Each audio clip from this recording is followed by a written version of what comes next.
Good morning, members. We have formed a quorum. It is also time, so please take your seat. Today, we have a meeting of the panel on transport. Since the last meeting, we haven't issued any information papers. As to the agenda for our next meeting, there are two items.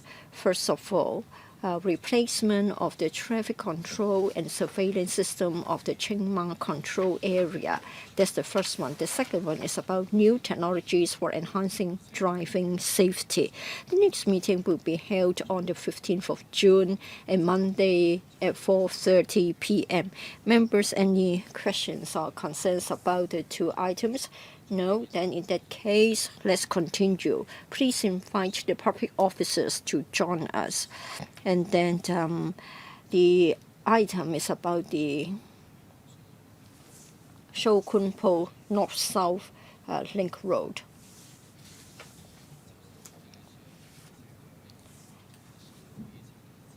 I just want to inform members that this is in relation to public works projects.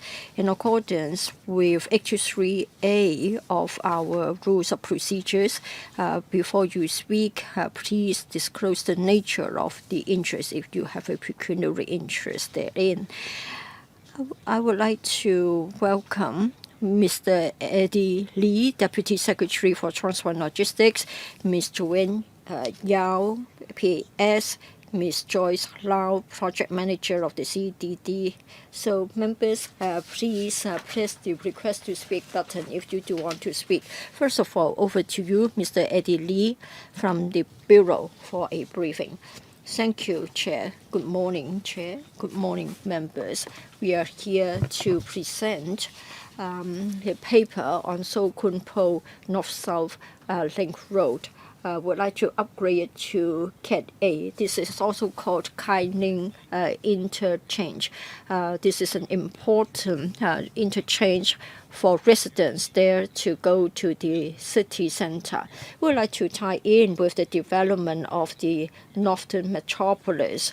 In fact, for Kwun North and Fanling North new development area, there will be an additional population of 200,000. And in fact, you know that just on the 3rd of May, the northern section of Fanling Highway has been commissioned. We would like to have Pochek Road and as well as other roadworks. It is expected that in 2031, the work will be completed. Today, we talk about Kwun Po North-South Link Road. This is a very important step to arrive at the synergy by filling in the missing piece in the network. We would also like to address the traffic problem there. Currently, the interchange is very congested during the peak hours. When there is a traffic accident, there will be a sort of domino effect affecting the traffic in the surrounding area. We'd like to address the problem of a traffic bottleneck. By having the Kwun Po North-South Link Road, we can link up with Parkwell Road and Tsuen Road, so that the newly constructed road can take up the north-south traffic. When it is completed in 2031, the interchange can have about 23% of the traffic flow diverted, shortening the time needed, shortening the traffic queue by about 100 meters. And then the initial estimate is that we would need $1.9288 billion to carry out the project. We have been engaged in parallel tendering, and then the returned tender price has been reflected in the figures in the papers. When we are given approval, we will commence work, and it is expected that it will take us 5.5 years. We come here to seek your endorsement, and then we'll move on to the PWSC as well as the FC, respectively. I would like to defer to Mr. Zheng, our Chief Engineer, for a very quick briefing. Mr. Zheng. Yes, thank you, Chair. This is between Fanning and Shengshui MTR stations, an important infrastructure for the Northern District. Also important for link up with Fanning Highway. During the morning and evening peak hours, the interchange has heavy traffic. And then if we have traffic accidents nearby, then it will cause a major traffic jam, disrupting the traffic there. Now, on the PowerPoint, you can see that how the traffic looks like during the peak hours, and you see more traffic in the north-south direction. And then over the years, we had a number of major traffic jam incidents. Therefore, we do need to address the aspiration of the local residents to resolve the bottleneck. Well, the Deputy Secretary mentioned the engineering benefits, so I won't go over them again. And then as to the scope of the work, we are having the North-South Link Road of about 700 meters being constructed. We'll also reconstruct and realign Tsuen Road so as to improve the North-South flow. And then we're going to improve the existing roads as well as the junctions. We'll widen the slip road leading from Tsuen Road to Yuen Road, and we will improve the junctions at Petworth Road and Yuen Road. We'll improve the pedestrian facilities at Tsuen Road and Yuen Road. We'll have pedestrian subways, lifts, and stairs. And we are going to link up directly with Yuen Road, and will enhance the connectivity for pedestrians, and there will be barrier-free accessibility. The North District Park will be affected, like the scheduled ring, the cycling track as well. They will be repositioned so as to limit the impact on the public facilities. And we're going to have landscaping, noise barriers, and street lighting works as well. Well, in fact, there are many important facilities within the scope of the work, bringing about lots of challenges to us. And in fact, we have to cross over the East Rail Line as well as the Fanning Highway. We have to make sure that the East Rail Line will have its operation maintained, and we should minimize our impact on the traffic along Fanning Highway. We do have Dongjiang water main crisscrossing the works area, and we'll make sure that we have proper vibration investigation tests. And there are also a lot of slopes, and we don't have a lot of level land within the scope that adds to the difficulties. We need to divert the underground public utilities like the gas mains, high voltage cables, as well as the box culverts. In order to meet with the above-mentioned challenges, we have been optimizing the engineering design so as to drive down the cost. Together with the MTRC as well as the WSD, we have had close liaison so as to understand their requirements in relation to our work along the East Rail Line as well as the Dongjiang water mains. In advance, we have been liaising with the public utilities like the WSD, the CLP, as well as the town gas, so as to have advanced diversion of the utilities. And prior to tendering, we talked to the potential tenderers. We briefed them on the works so that they knew more about the technical requirements as well as the timetable, so that they can submit a competitive tender. We have added clauses to the tender document so as to encourage the tenderers to suggest innovative technologies or alternative solutions. To tie in with the schedule, in November last year, we already invited tenders. In relation to the initial estimate, it will be $1.9288 billion on the basis of the MOD. And such has been reflected in our figures. We will consult this panel, and then we'll seek the approval of the PwC as soon as possible, followed by approval from the FC, and then we'll upgrade it to Cat A. That's all I want to say. Thank you. Thank you, public officers. 10 members would like to speak, and the following order: Chen Xiu-hong, Andrew Lam, Yu Ming, Mr. Lemming Fong, Christine Fong, Kenneth Lau, Eric Yim, Aaron Book, Julia Lau, and Yu Pek Leung. 4 minutes each for both the Q&A. Mr. Chen Xiu-Hong. Thank you, Chair.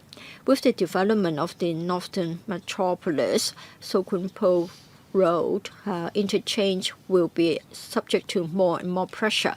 Now, the VC will go up to 1.13 by 2036, so that's beyond the capacity. Now, in relation to the need to ease the pressure around the interchange, you have my support.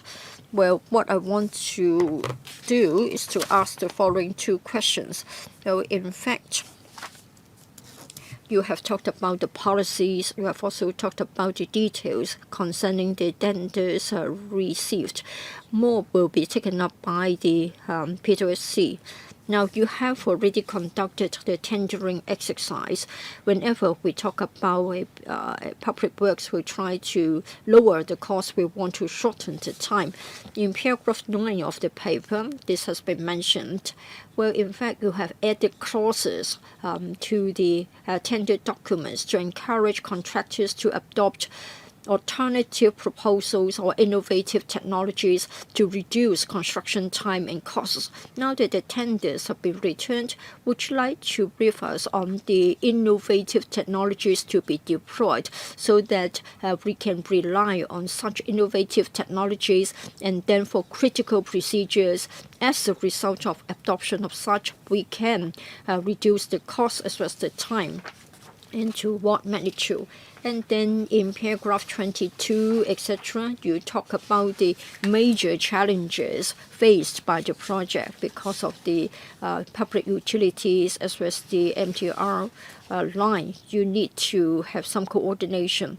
In fact, I am a senior engineer consultant with the CLP. You talked about advanced liaison as well as diversion of utilities. What concerns me more is about the rail line, because you have quite a lot of interface with the rail line, and it is important. For the rail service, I want to know whether you try to make good use of the golden 2 hours when the rail service is suspended and carry out the critical procedures, or whether you're going to ask the Railway Corporation to help you to reduce your impact on their operation. Thank you. Mr. Lee, please. Thank you, Mr. Chen, for your questions. Let me take up the second question, and then for the innovative technologies, Ms. Lau will take that up. First of all, interface with the East Rail Line. I can assure Mr. Chen that we are not going to affect the service of the MTR CL. Rail passengers will not be affected. Even though we do have interfacing with the rail line, we'll make good use of the window, that is the golden 2 hours. We have liaison with the rail company, even though we are focusing on the 2 hours, which present as a window. We won't have to take up too many evenings. And that means we won't affect the maintenance and repair work of the rail corporation. For the innovative technologies, of course, we can't say too much about the tenders. The tenders are still being vetted. Ms. Lau, as I have said, or as my colleague has said, we need to make good use of the 2 hours window. We must not allow the rail service to be affected. We asked the tenderers to suggest innovative technologies, and in fact, we have to be told about the alternative procedures arising from the innovative technologies. In fact, the tenders returned do suggest, say, for example, MIC for the construction of the bridge, say, for example, and they have different suggestions concerning the lifting procedures.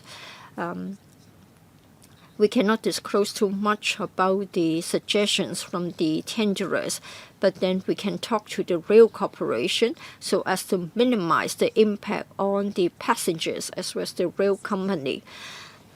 That's the basis of our choice of tenderers. In fact, we have had a lot of experience of interfacing with the rail company, so we are confident that in relation to the work to be carried out, the impact on the rail passengers will be minimized. Just now, you also talked about the construction time to be saved. Can you be as brief as possible?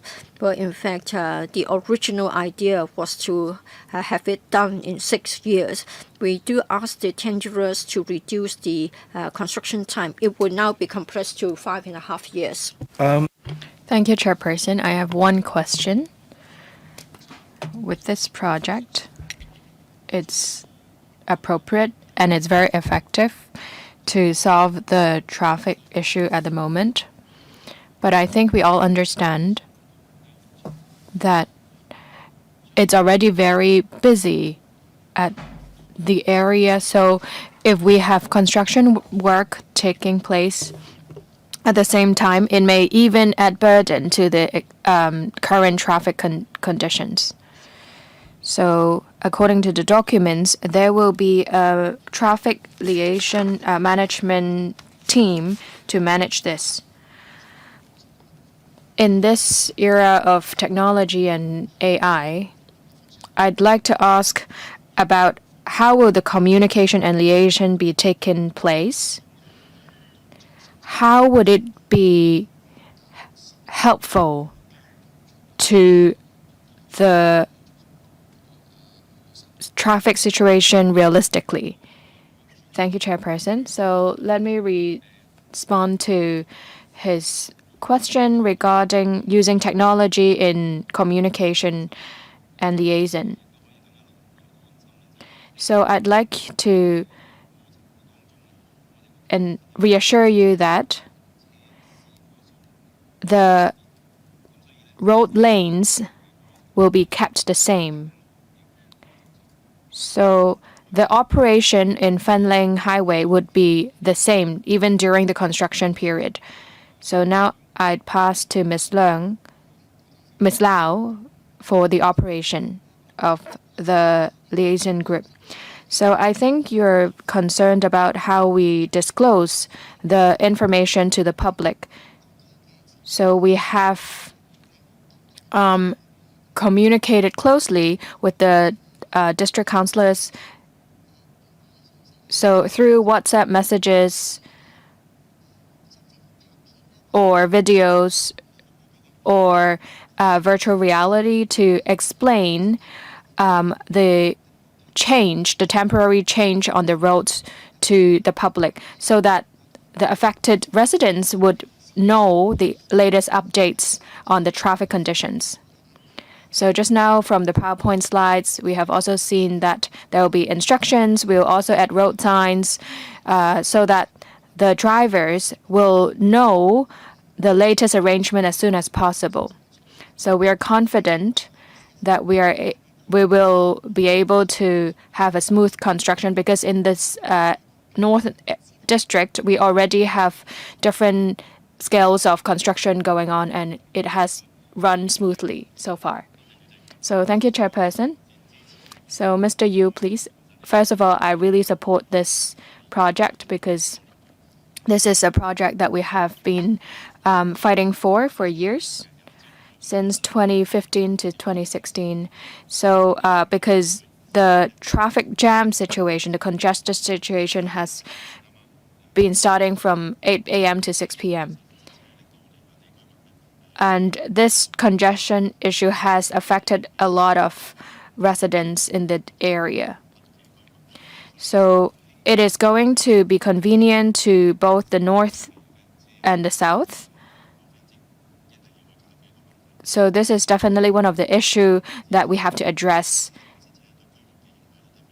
because the impact on residents is really high. So this is a well-received and very well, everyone welcomes this project. So there are about 700 meters long of construction and it involves a high cost. So will there be a different timeline? Because within this short period of time, we may need more groups of workers to work on so that we can speed up the process, as during the construction there will definitely be some rerouting, and the traffic arrangements during construction, will it intensify the congestion situation? Because at the moment it's already very congested. With the construction, will it intensify it? Will there be hundreds minibuses and buses being stuck in traffic? So I'd like to ask, what is the road arrangements during the construction? Thank you very much. So Mr. Lee, please. Thank you, Mr. Yu. So 2 areas I'd like to respond on. First of all is the construction should be faster and also should lower the cost. So how do we lower the cost? Firstly is in our design. First of all, we have eliminate the pedestrian change and also the noise barriers. We have take reference to the wind load. In terms of the materials used, we have reduced the cost by choosing the more appropriate materials. And also we have liaised with MTRC, CDD. If we can do prior arrangement and construction, we will start doing it first. The next part is on the use of technologies. So, say for instance, we have the usage of lifting and MIC. The next one is the traffic management, traffic control, because on Fanling Highway, we will keep the traffic lanes, the road lanes during daytime. So the construction work would mainly be at night, so that we will block only 1 to 2 road lanes.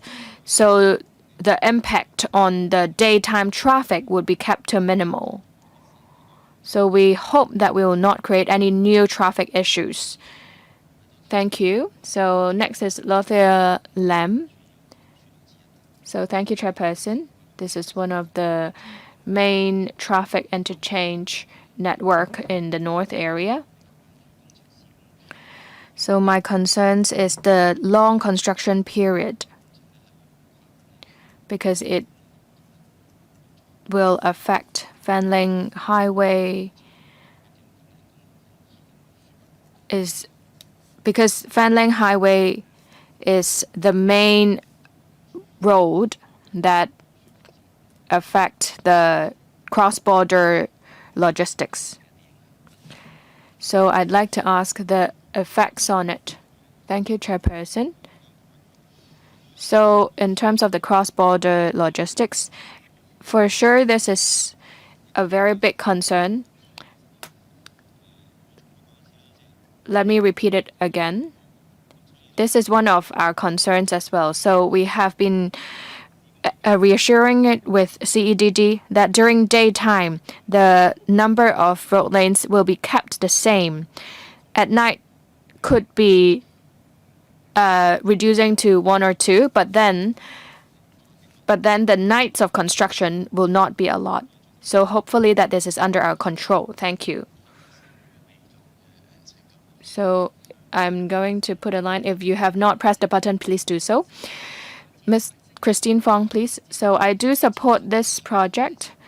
The Fanling bypass has been worked since 10 years ago, and it has been started in operation. And this new initiative, I certainly support this. The cost is very high, is 1.92 billion. So again, I'd like to see if the construction time can be shortened. Just now we have colleagues mentioning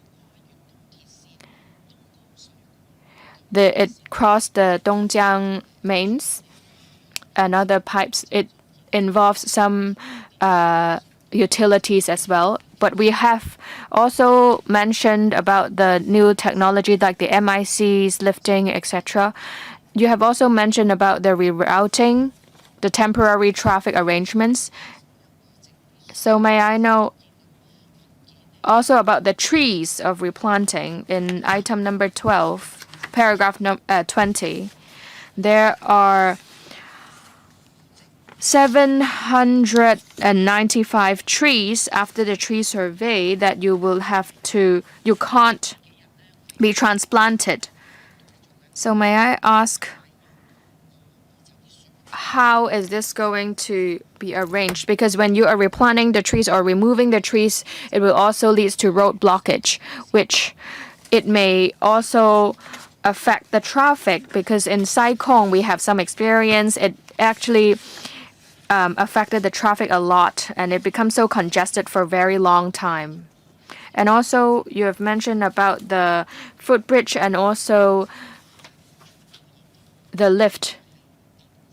So I just wonder, would you consider doing the escalator as well? Would the cost be similar?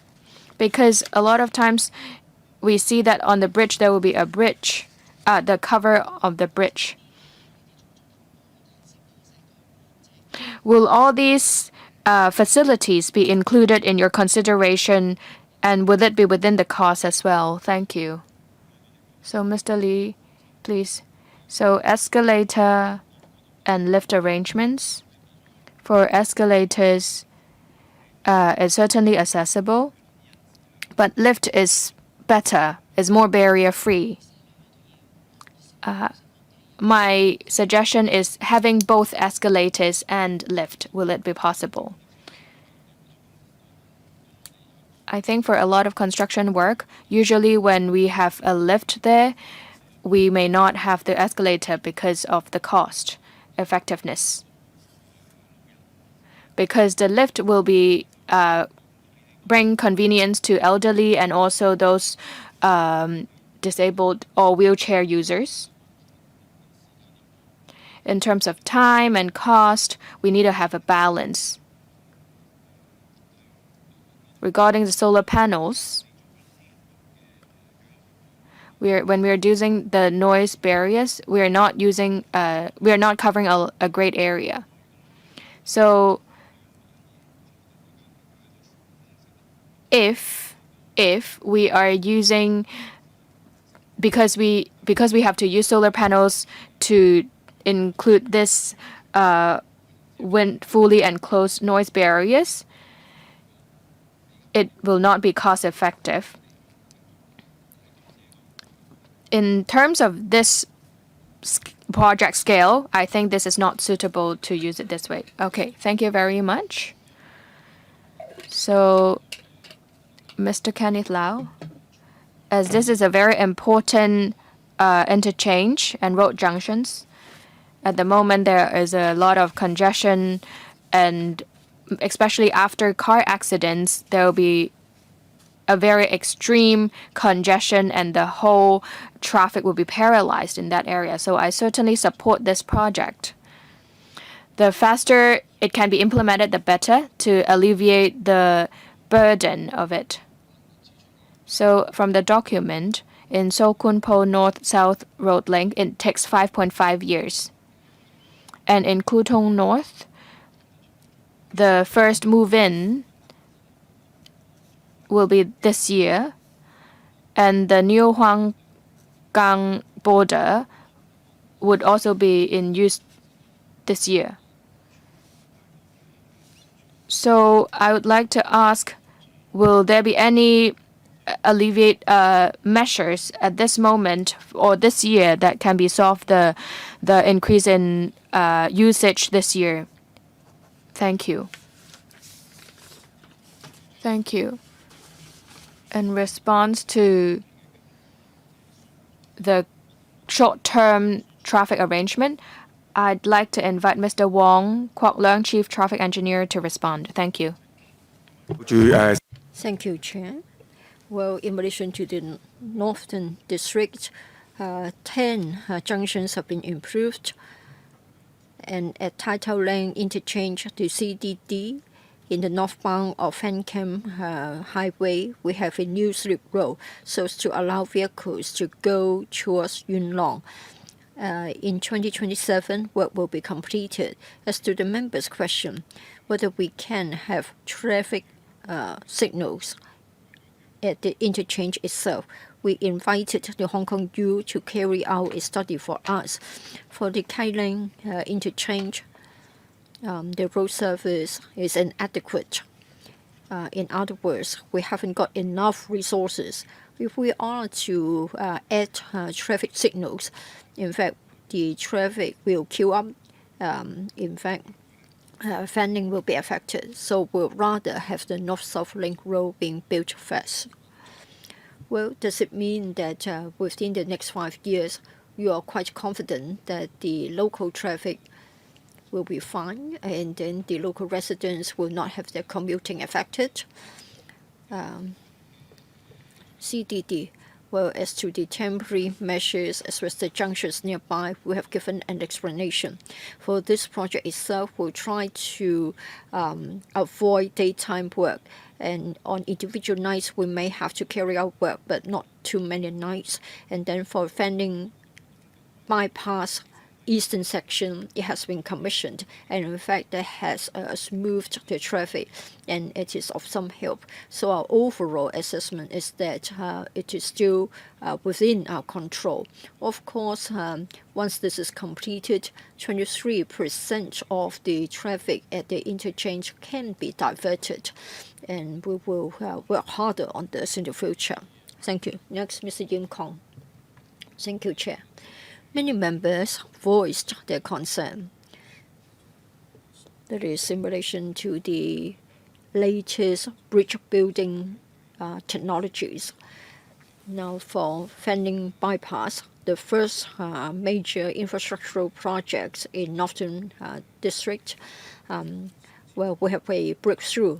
And in fact, we had the rotation of the bridge, and it took only 2 nights to overcome the challenge because the bridge had to cross over the East Rail Line, and the construction time was shortened by 1 year.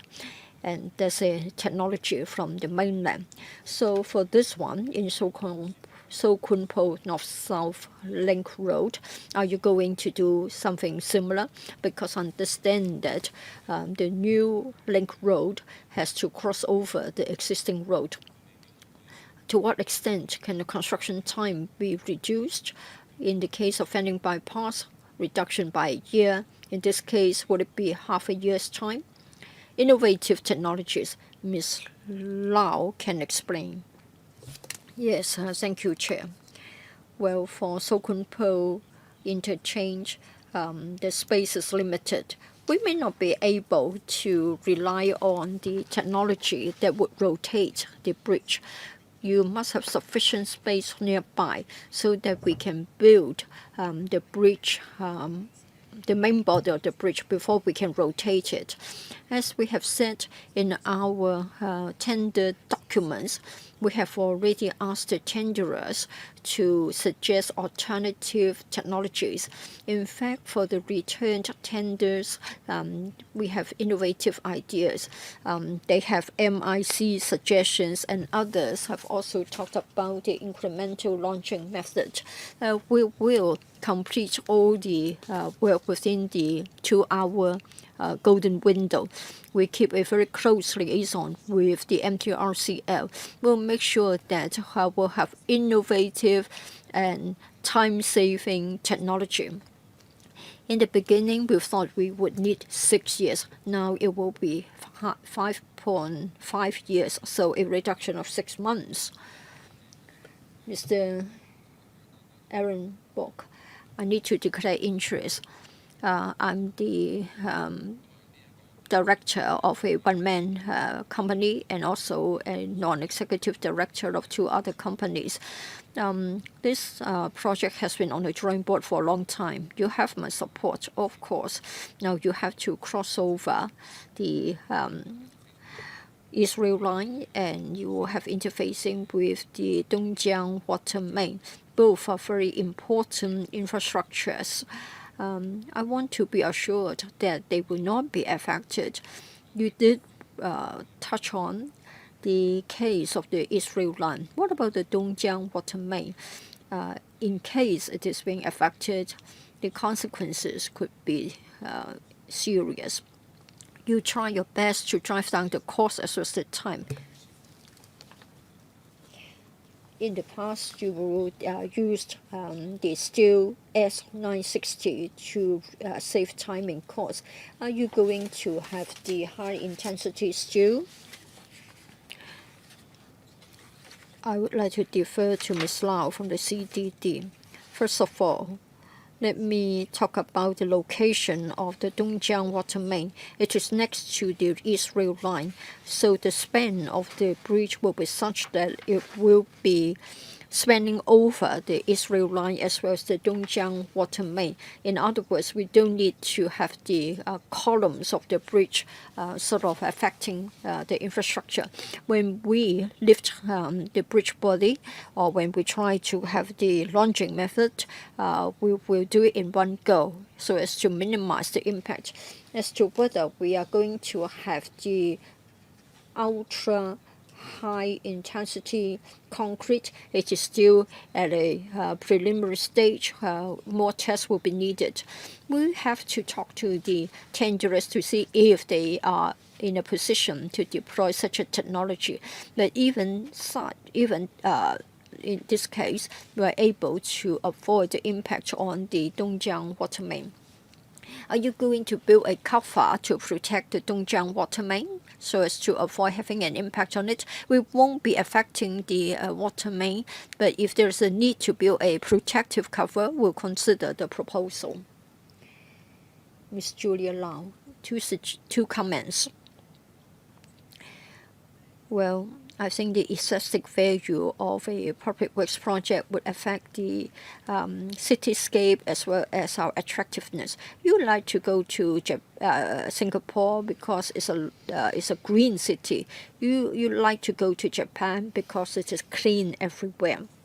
But then you may think that a non-eye-catching design will not affect the outlook of a city. But then if we get too many of them, the cityscape will just become too ugly.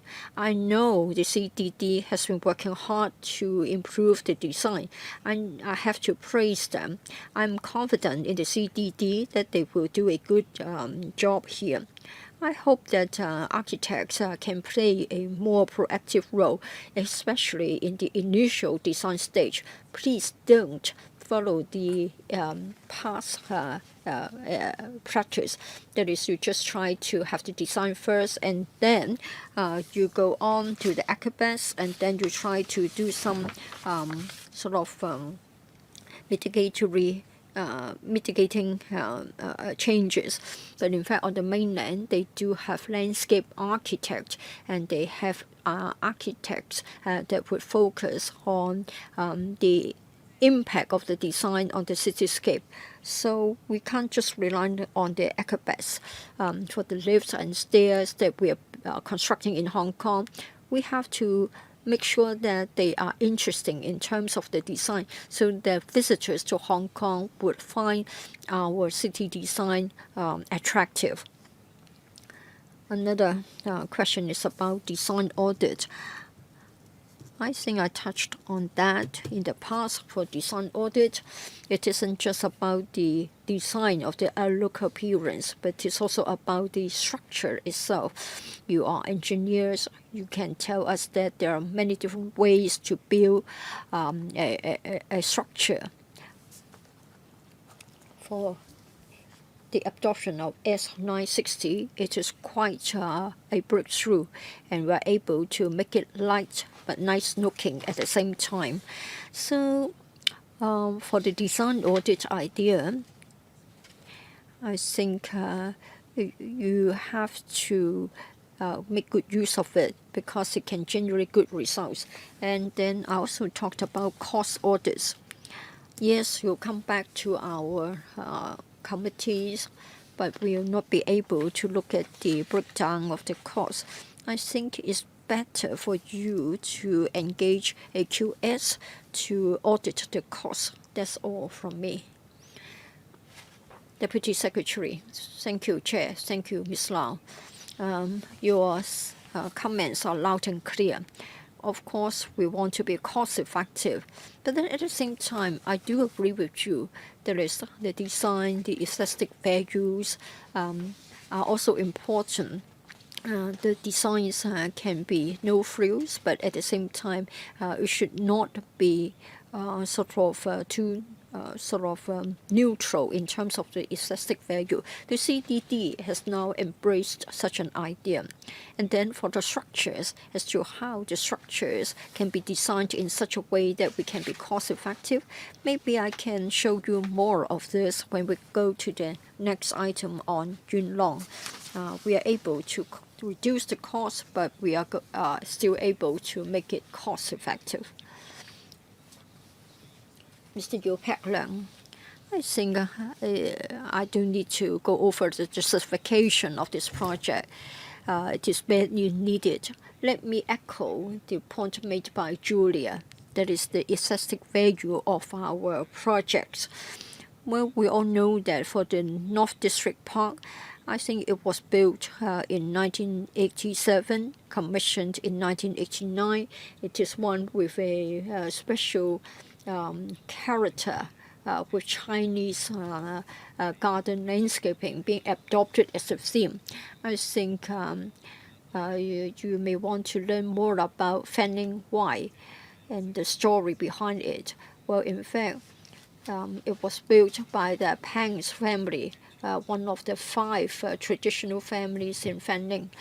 And then to develop the new town, and there was an agreement to turn this particular location into a district park. It is a case of integration of the urban as well as the rural areas. Whenever someone would like to go to the Northern District, I would recommend them to go to the North District Park. You can have a taste of the white villages there. And then in this case, the North-South Link Road is going to span over the district park. So I want to know whether you're going to bear this point in mind. There is a water feature right in the middle. It is a place, it is an attraction now for the to the photographers. So are you going to take care of that? And will there be columns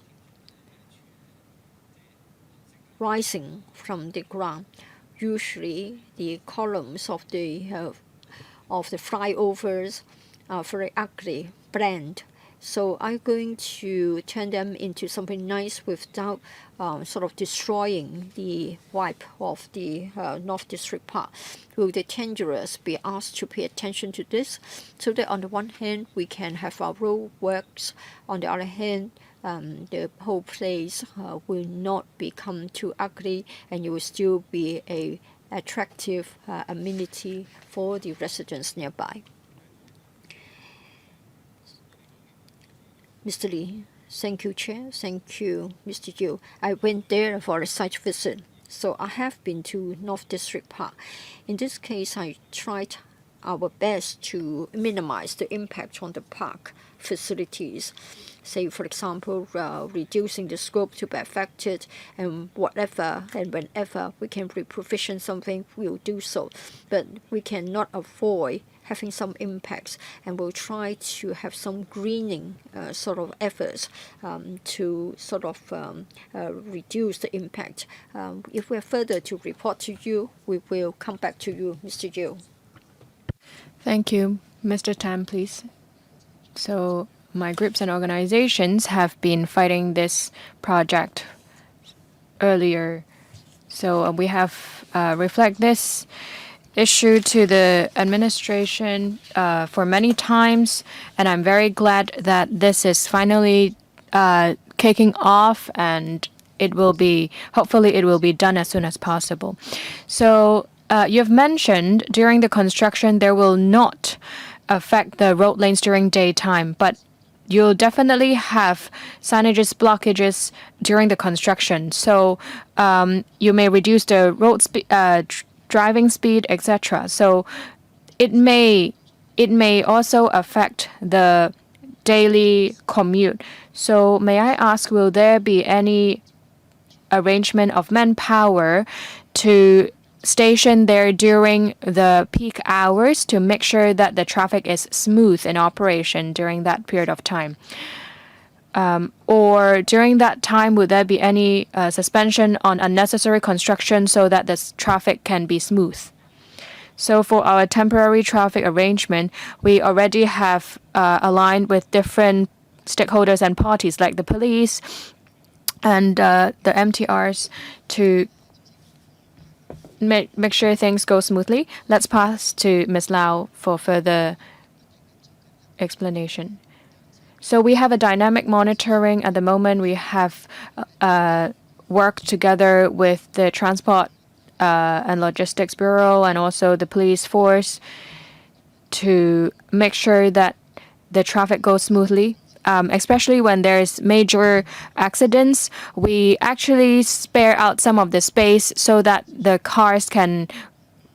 vehicles can move smoothly. We have regular communication with the police so that we can ensure a smooth traffic. So yeah, thank you. Any follow-up? If not, then I think for this item, most of the members support this project, this proposal. If there's no objection, then we're okay with it. We all approve, we all agree to go on with it. And let's move on to the next one. So I'd like to invite the respective officials to come in. Next, we are talking about the widening of Yuen Highway section between Lam Tay and Tong Yen San Chun. So a reminder for you all is that if you have any conflict of interest, please go according to our rules of procedure 83A to declare your interest. Thank you. If you would like to raise any questions, please press the button. Okay, if officers are ready, I'd like to invite Mr. Lee to briefly talk about this project. Thank you, Chairperson. So this is to upgrade 888TH widening of Yuen Highway section between Lam Tay and Tong Yen San Chun to Category A. So I'd like to consult the members. So the government has been go under the infrastructure-led and capacity creating. So to talk about the development of Yuen South, we believe that there will be 280,000 people population increase in the coming years. So there will be an enhancement in road infrastructures to cater for this new demand. The widening of Yuen Highway section between Lam Tay and Tong Yen San Chun is one of the major projects to support this. The widening include the 3 km long section of Yuen Highway between Lam Tay Quarry and Tong Yen San Chun interchange. So the cost is 1,549.9 million in money of MOD. We believe that it takes 4.5 years to complete it. And for tendering, the price of tendering is already reflected in the estimated costs. So after getting the approval from the members, we would proceed to the FC and the PWC. So I'd like to invite Mr. Alex Deng, Chief Engineer, to brief us on the work. Thank you. So let me introduce this 888TH project, widening of Yuen Highway section between Lam Tay and Tong Yen San Chun. So in order to cater for the development of Northern District, Northern Metropolis, we have enhanced the highway development to cater for the rising demand. We also hope that it can unleash the potential of the areas. And this is one of the development that support the Northern Metropolis development. So mainly widening the 3 km of Yuen Highway from dual 3-lane carriageway to dual 4-lane carriageway. We'll also increase the number of noise barriers, also changing the Hong Tin Road southbound to Yuen Long Highway eastbound from a single lane to 2-lane.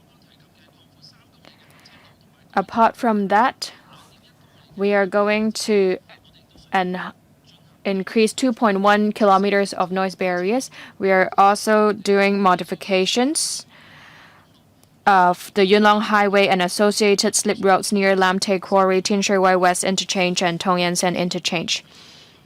It involves a 600 meters water pipe and also 600 meters and 1 meters of water pipes.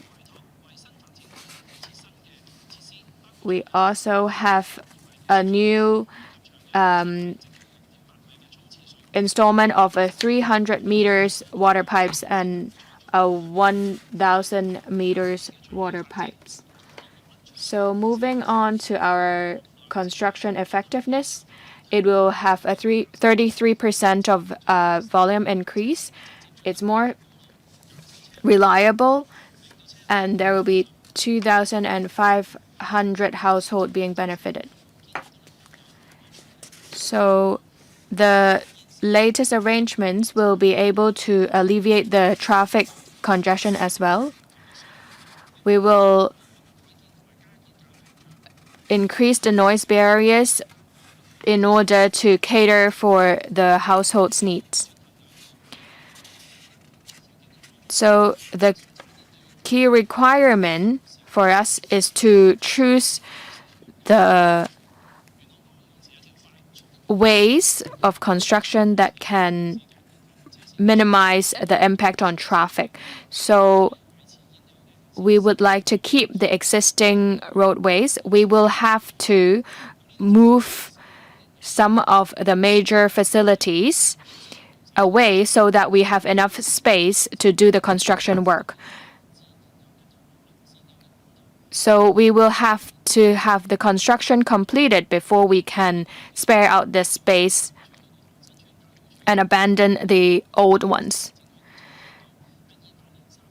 Because in March 2028, we will have to wait until this date to implement the existing new construction plan. There are other surroundings construction are also restricted by the temporary traffic arrangements. So with all these coming together, we will for sure control, hopefully the impact on the traffic will be kept to minimal. So in terms of cost control, we have come to use this special retaining wall to replace the traditional cantilever retaining wall. Because the traditional one, the cost is high and the construction is needs to dig deeper, so the construction time and cost is high. But with the special retaining wall, we don't have to dig that deep to underground, so it can shorten the construction time. We would also like to enhance the noise barriers. We have tried the wind tunnel testing and choose the high-strength steel, S690, to high-strength steel to ensure that it's lighter and the cost is reduced.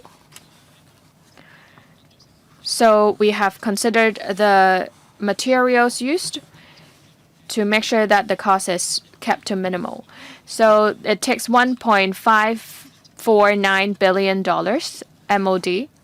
We hope that in June 2026, we can apply for the funding to EPSI and we can start the construction in the third quarter of 2026. We believe that it will be completed in the first half of 2031. We hope that everything can go smoothly and the construction can kickstart on time. Thank you very much. So the sequence of raising question is Andrew Lam, Chong Ho Fong, Christine Fong, Chen Xiu Hong, Kenneth Lau, Aaron Bok, Julia Lau, and Chen Han Pang. Each will have 4 minutes.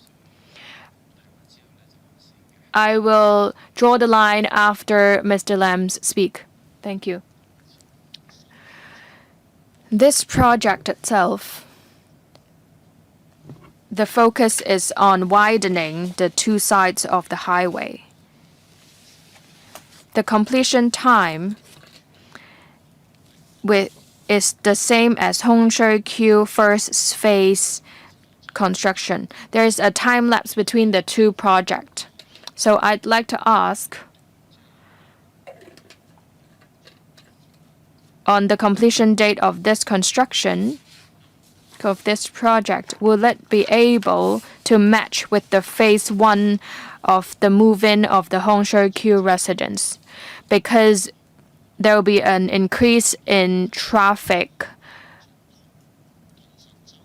The second point is, this construction work, what will be the alignment with other construction that's taking place in the surrounding areas? In terms of completion time and the whole planning, especially the west part of the Northern Metropolis development. Thank you, Chairperson. So in response to the new development area for the Hongshui-Q area, no matter is the Hongshui-Q village or Tan Kwai village development, the population allocation will move in phase by phase. As you mentioned just now, the first phase move in 2030. There will be about maybe 30,000 people or more.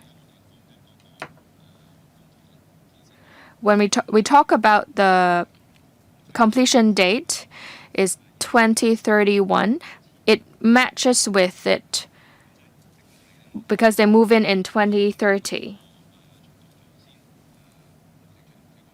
Just now, it's quite challenging, but we have new ways because, say for instance, the retaining wall design and the noise barriers, using the SX90 with the wind tunnel testing, we can make it we can complete it in a shorter period of time. We can be more accurate. So in terms of the entire construction, I'd invite Mr. Ng to talk about it. Thank you, Chairperson. Thank you, Member. With the Yuen Long South traffic arrangements, what we have been doing in CEDD is in Tin Shui Wai West interchange and Tong Yan Tsuen interchange, the project has been started and we have worked closely with them because the Tong Yan Tsuen interchange will be completed in 2028. And after that, we will kick off our construction work.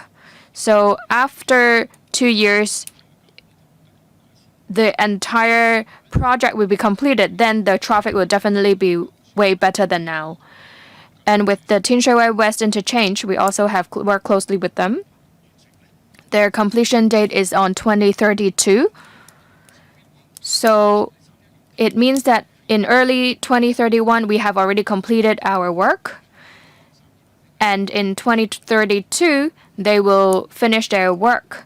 And so the entire Yuen Long South and the neighboring area with new development will be able to cater for the high demand.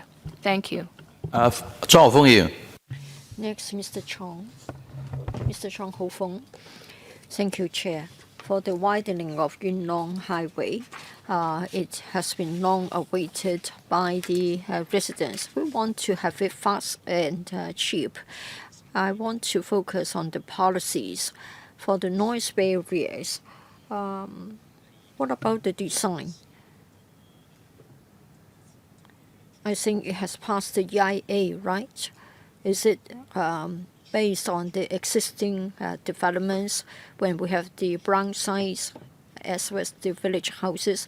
But then for Dan Kwai Chun public housing development, I think the buildings will have 50, 60 stories of developments. Can the noise barriers cope with the soon-to-be completed public housing blocks? My constituency is in Northwest NT. I have been flying between Yuen Long and Tuen Mun along Yuen Long Highway.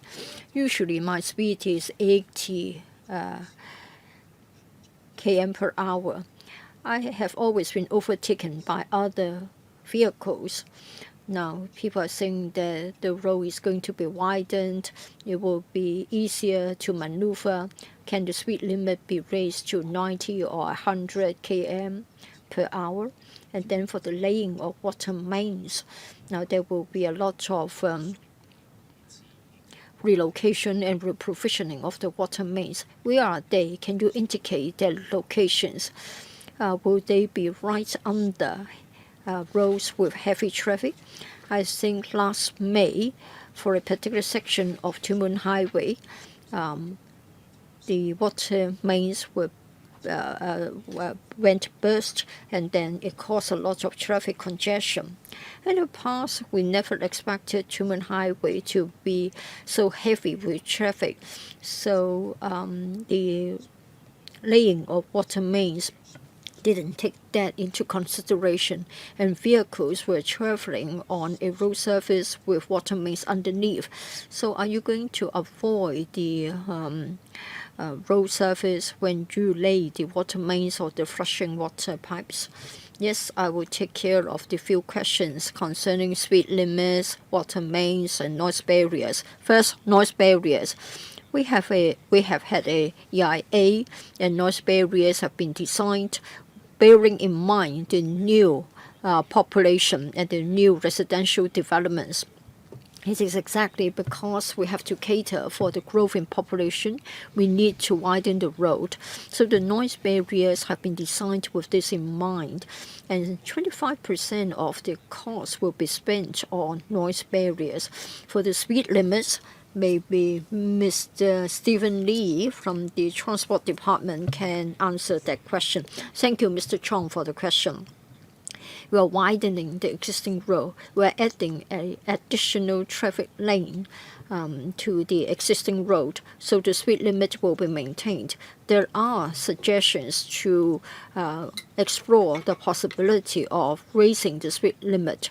I think after commissioning this widened section, we'll look at the overall situation, like the number of traffic accidents, the speed of the traffic flow, before we see if there's room for raising the speed limit. Water mains. Mr. Ng? Yes, for the water mains. As Mr. Chung has said, for the water mains, they will be relocated. They will be relocated outside the widened Yuen Long Highway. So upon widening the Yuen Long Highway, we won't be having water mains or other public utilities underneath the highway. Ms. Christine Fong. Thank you, Chair. Thank you, Chair. For the widening of Yuen Long Highway, it will be for 3 km, and that's for the development of the NM. And it will be 4-lane dual carriageway with a central divider. I welcome this idea, and it is absolutely necessary. The water mains will be relocated away from the trunk road. This is good. But other than the water mains, what about cables, electricity cables? What about the other underground utilities? Will they all be relocated? For Southeast New Territories, we have suffered a lot for Whampoa Road.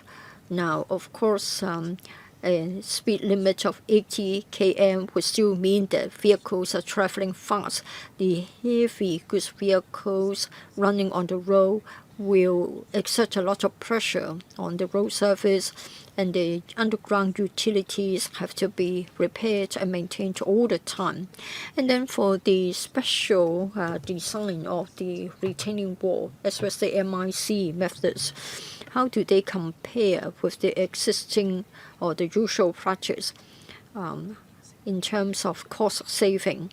And will this be applied to other improvement projects for our major roads? For the land resumption, you need $70 million to acquire 5,600 square meters of land. Do you need to resume the land in the form of brown sites only, or do you have to reprovision the residential structures, or what? Mr. Ng, please. Thank you, Ms. Fong, for her questions. First of all, for the underground utilities, be they gas mains, water mains, or electricity cables, all of them will be relocated away from the highway itself. So future maintenance and repair will not affect the traffic flow along Yuen Highway. That's the first question. As to the second question, as Mr. Zhang has pointed out, we do our best to drive down the cost for building the retaining wall. Mr. Zhang referred to the improvement measure adopted, but that's not the only one. As a result of a basket of improvement measures, about $100 million will be saved. As to the resumption of land,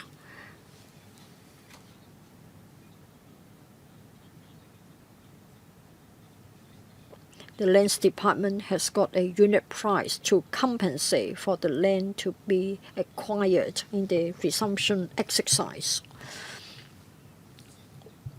So for privately owned land, we don't have brown sites, but they are all for building purposes. Mr. Chen Xiu-hong, thank you, Chair. The proposed project will widen Yuen Highway between Lam Tai and Tong Yan-sen Tsuen. It will be about 3 km long. It will become a dual 4-lane carriageway instead of 3 lanes only. And that means we can better connect with Route 11. This can address the future traffic demand in Northwest NT. You have my support. You are going to adopt innovative technologies. It's good. I hope you can have proper mitigating measures to ease the impact on the residents. Now, I'm glad to see that both in the paper and in the PPT, that is paragraph 8 of the paper, which tells us that the administration will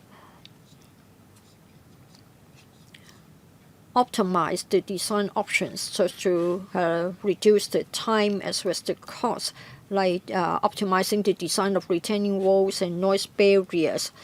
But then the noise barrier will take up 25% of the cost. It is really a huge sum. The total sum is $1.54 billion. I want to know how many types, how many designs have you considered, because they have got different cost implications. 2 years ago, I think when you asked for funding for T4 project, the noise barriers were chosen. The type of noise barriers chosen was such that it will be more, it will be cheaper. Now you're going to have S690 in terms of the type of steel to be adopted. It can. I want to know whether you would also consider other more cost-effective materials for the construction, other than S690 in terms of steel. And then in your blueprint for our transport development, you'll make good use of the opportunity of traffic management systems. You'll have smart highway platforms so as to detect incidents as early as possible, and you can be more effective in analyzing the traffic data, and you can release the traffic information ASAP. But then for the design of this particular item, after widening Yuen Highway, can you introduce smart transport? In this case, will there be sufficient space to provide variable message signs, VMS? That's a feature of smart transport. We make good use of the road shoulders. Mr. Lee, for noise barriers, as Mr. Chen has pointed out, we need to control the cost for building the noise barriers. We worked on all fronts. First of all, the design. We have invited consultants to carry out a wind tunnel test. In other words, we won't just be basing our decisions on certain standards. Well, in fact, we made an effort to look at the wind loading by having the wind tunnel test. We can be more accurate, and that can save the materials or the volume of materials used. We're also making use of S690. We believe that we can save 20% of the cost. As to the question of smart transport systems, we are going to widen this section of the Yuen Highway. This is but part of the overall Yuen Highway. We do allow for space for future implementation of smart highways along Yuen Highway. We'll have the infrastructure ready for the adoption of smart transport. Mr. Kenneth Lau, I support this paper so as to tie in with the additional traffic demand from Yunnan South and Hachun new development areas. But then many people have told me that they are aware that heavy goods vehicles are coming in and out, causing traffic jams like at Tong and Shenzhen. I know you must go ahead with this project, but make sure that you reduce the impact on the local traffic and on the local population. I come to my question. With the commissioning of Route 11 and Tuen Mun Bypass. Route 11 and Tuen Mun Bypass are important for the Northwest NT, the artery for this area. The exit is quite close to this particular interchange at Lam Tay. In 2031, this will be completed, and then for the VC, it will be lowered to 0.8. It appears that you haven't taken into account the commissioning in 2033 of Route 11 and Tuen Mun Bypass. So are you sure that with the two new projects ready, you'll still be able to meet with the traffic demand, which will increase? Well, in fact, we did take into account the commissioning of Route 11 when we carry out our assessments. Thank you. So that has been accounted for. Mr. Aaron Book, I have declared my interest, so the same will apply in this case. Of course, you have my support in relation to this application or this application for funding. Similar to Mr. Kenneth Lau's concerning, the VC ratio will become 0.8 upon completion. But then in paragraph 5, it is said that in 2036, we will go back to 1.3. In other words, all the 4 lanes will be taken up. Now, from Lam Tay to Tuen Mun, there are only 2 lanes. That is right outside Phu Tay. There are 2 lanes along the carriageway. In other words, what about Route 11? When will the tunnel section be built? Because if you don't have that tunnel section of Route 11, you are not going to be able to cope with the development in NM. And then for the noise barriers, they take up 1/4 of the cost. In other words, $380 million. Now, of course, you're going to use S690 for the materials. Will there be newer materials? Are you going to adopt new surfacing materials like those adopted on the mainland? It is said that the noise level will be lowered by 4 to 8 decibels. If that is really effective and if it is going to be adopted, then of course we can have fewer noise barriers. You have already invited tenders. I don't think you can use this in this project, but what about future projects? Would you consider that? Thank you. Maybe I respond to the Route 11 first. In terms of the materials, I'll invite Mr. Patrick Ng to talk about it. So we have been considering this arrangement. We have considered different areas. We are looking for a phase-by-phase project. So in Route 11, we would like to implement the southbound construction first. So in terms of materials, I would invite Mr. Patrick Ng to talk about it first. In terms of the materials used on the roads, we have been using the material that enhances the friction. This material can reduce the noise.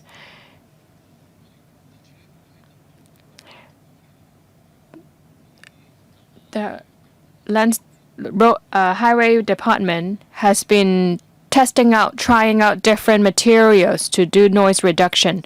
If we have new materials and it's applicable to Hong Kong context and situation, we'll for sure apply it. And we are very happy to try these materials out. S960 steel, we'll certainly be using it. I'd like you to address the tunnel section for the Route 11. When will it be implemented? At the moment,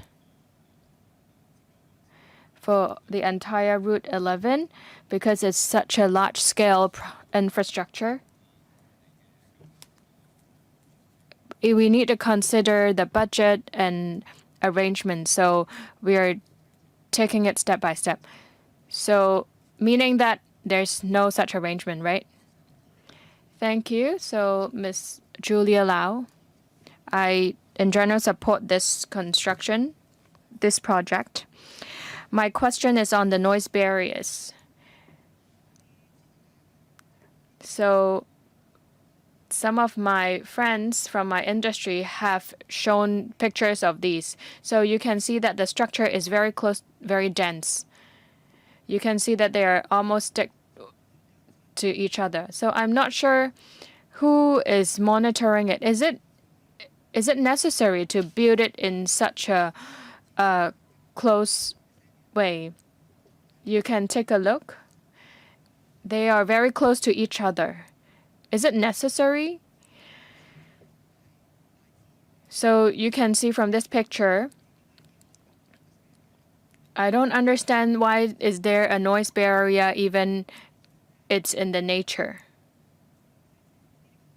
So what I've been saying is that we need to have a design assessment. It's not only about the appearance, but also to ensure that the taxpayers are paying something that's worth it.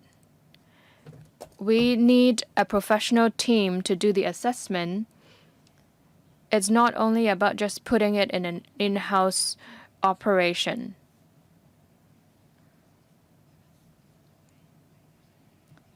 So what my question is whether the taxpayers are paying suitable and reasonable money. You can see that the construction has been cost has been inflated. So if the cost can be minimized, the cost that we saved can be put into district work. I'm sure the Hong Kong public will appreciate that.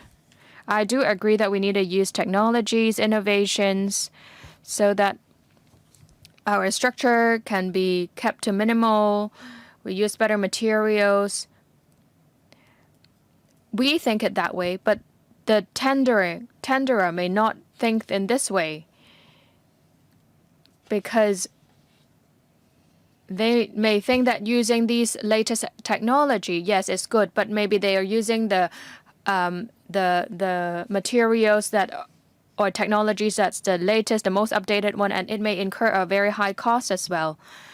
Because as taxpayers, we also earn our money in a very hard way. So regarding designs, as what is reflected in the slides, we also worry that will there be an over designing, because now definitely we have a lot of noise barriers. So the choice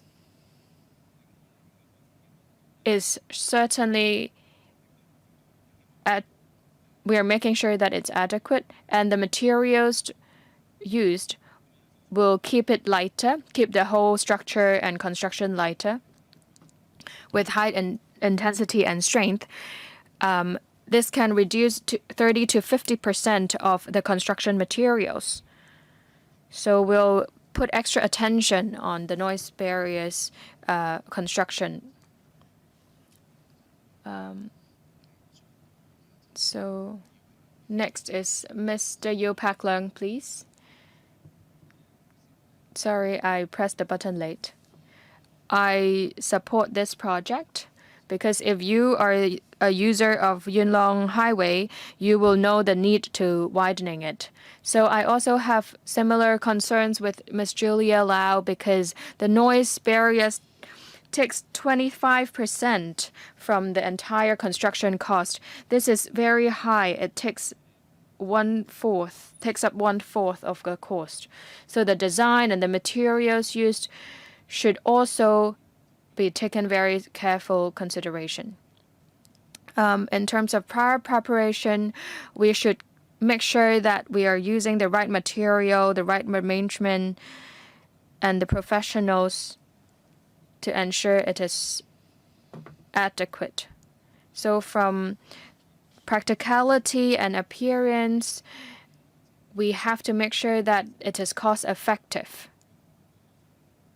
What I want to know more is, in the noise barriers, do we need to have adjustment in the standard of the noise barriers? Because we're using the 70 dB.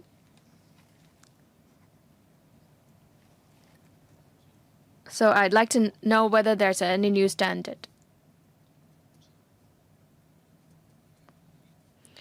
So in terms of the design of the noise barriers and future development of the decibels, 70 dB is okay. So we are following this guidelines to do the noise assessment. Again, in terms of designing the noise barriers, we are already very cautious in the cost. First of all, we use low noise materials to lay the road. And we have collaborated with Dan Kwun, communicated with them. We are using the noise barriers, say for instance, their balcony and the windows, so that we can reduce the cost in our designs and the scale of the noise barriers. Last but not least, it's my turn. I have 2 points that are concerned. The first one is I support this widening of the highway because we have new population moving in. So certainly we need to have to cater their needs. But at the same time, we have the problem because even we widen the Yunlong Highway, when we enter and leave and exit the highway, we also experience traffic jam in Hongshekyo area. With Tunmun bypass, we'll be able to solve it, but only if it's ready. Now in 18 Pat Hung interchange, in terms of Yunlong town center, the traffic congestion is also very serious. So how would you assess, apart from building this, the widening of this highway, how would you solve the Sapat Hung interchange congestion?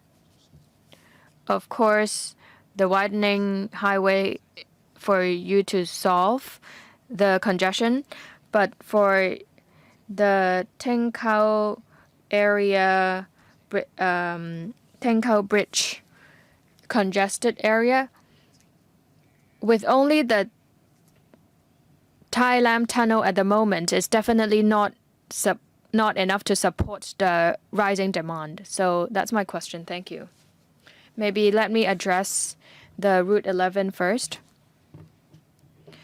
In terms of the interchange and roundabouts arrangements, I'll pass to Stephen Lee to talk about it. So as Route 11, this is a large-scale project. This is definitely one of the main project of the Northern District and Northern Metropolis development. We're talking about the traffic surrounding the Northern Metropolis, but we also concern the north and south bound of the mobility of this Northern Metropolis. But we need to take it step by step because this is definitely a large-scale project. But we'll definitely take into it. Thank you. So, Mr. Stephen Lee, please. Yunlong Highway, apart from this widening and the issue that we're talking about, the Tongyan Sanchun area, regarding the Sepet Hung roundabout and interchange, in January this year, we have started a route, a slip road, to go for eastbound in Yunlong Highway to alleviate the pressure of the roundabout. So we have two new slip roads to alleviate it. In Yunlong Highway eastbound can enter Tai Kulang Road directly. For westbound, we allow vehicles to take the slip road without entering the roundabout to alleviate the traffic. So I believe that related departments will do the consultation as soon as possible. So I have not heard any objection from our members. So we can pass it to PwC if there's no objection. Is it okay? Okay, good. So let's move on to the next agenda item. Next, we are on the progress update on pedestrian crossing facilities. I'd like to invite the officers to enter the conference room first. So we have the Deputy Secretary for Transport and Logistics 3, Mr. Tony Yip. Deputy Secretary, Mr. Tony Yip. Ms. Chang Xi-Ling, Principal Assistant Secretary for Transport and Logistics 2. So if you would like to raise any questions, please press the button.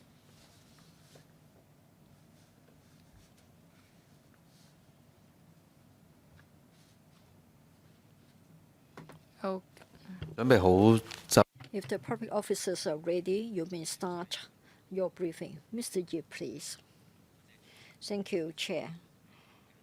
Let me make some brief opening remarks, and then I will invite the Transport Department to give you a succinct briefing. We try to have a multi-pronged approach. We use technologies. We rely on enforcement and public education publicity to enhance road safety. We want to improve the pedestrian crossing facilities. We want to have a pedestrian-friendly walking environment. We have got 2 items in relation to the progress update. First of all, the diagonal crossing as well as the auxiliary devices projecting red light. Now, because of the smartphone addition in 2022, we started a trial scheme that's carried out by the TD. It has been found to be effective to avoid red light running. When the red light is on for pedestrians, we project a red light onto the waiting area for the pedestrians to remind them not to cross the road.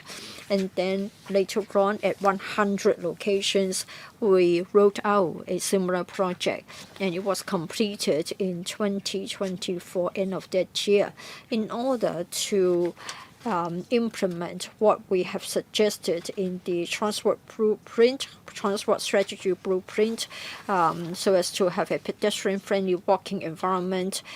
We had a trial scheme, one in Sha Tin, and in fact another in Tsim Sha Tsui. They were effective. And then at 15 locations, we are going to have diagonal crossing implemented, and they will be commissioned in phases. And then my colleague will make use of a PowerPoint presentation to walk you through the paper. Mr. Nelson Ng, please. Thank you, Chair. I will briefly report to you about the progress of 2 auxiliary devices. First of all, auxiliary devices projecting red light. With the phenomenon of smartphone addiction getting more and more common, people will focus on their devices and disregard traffic signals when crossing roads, thereby creating potential safety hazards. The TD conducted a trial in July 2022 at 4 signalized junctions.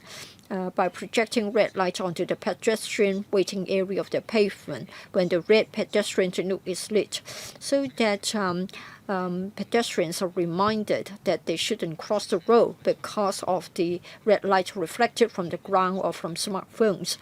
The University of Hong Kong was invited to conduct an independent and objective evaluation about the effects. It is found to be positive, and the total number of red light running has been reduced by 25%. To align with the strategies of improving pedestrian facilities and ensuring road safety under the Task Force on District Governance, starting in November 2023 at 100 locations, including black spots or road junctions where there were a higher number of vehicle-to-pedestrian collisions recorded in the past, we installed the devices, and it was completed in December 2024. To gauge the effectiveness of the scheme, once again, we asked the university team to carry out another study. 20 representative locations were selected using statistical methods, and then we observed the pedestrian behavior at the at the 20 locations during different periods to compare the percentage of people running red lights. It has been found to be reduced by 24%. The effectiveness is similar to that observed in 2022. And then we also compared the number of traffic accidents involving pedestrians. At the 100 locations chosen, there was a fall in the number of accidents, and the reduction magnitude is larger than that without the device. Say, for example, On average, the percentage change in proportion of red light running is 23.7%, much better than those without the installation. So we believe that with the installation, we can reduce the number of traffic accidents involving pedestrians. The TD will continue to look at the figures to gauge the long-term effectiveness. Looking forward, we will continue to look at the safety of pedestrians at the junctions as well as the availability of resources, and will continue to install the auxiliary devices whenever we have black spots for accidents involving pedestrians. 16 more black spots have been equipped with the devices. I would like to defer to Mr. Yuen to walk you through the other device, that is diagonal crossing. Thank you, Chair. I would like to report on the second item and its latest progress, namely diagonal crossing. Well, in February this year, the transport strategy blueprint was announced, and in fact would like to have a pedestrian-friendly walking environment for the public because we're committed to advancing measures to enhance pedestrian environment. We provide an option to the pedestrians. They can cross diagonally with a shorter walking distance, thereby reducing walking time. In 2024, in Sha Tin and Tsim Sha Tsui, we chose two signalized junctions as trial locations. They were positive, and the results were positive, and the operation was safe and smooth. As to the crossing distance and time, when compared with the original orthogonal crossings, there was an average reduction of 30%. The public response was positive.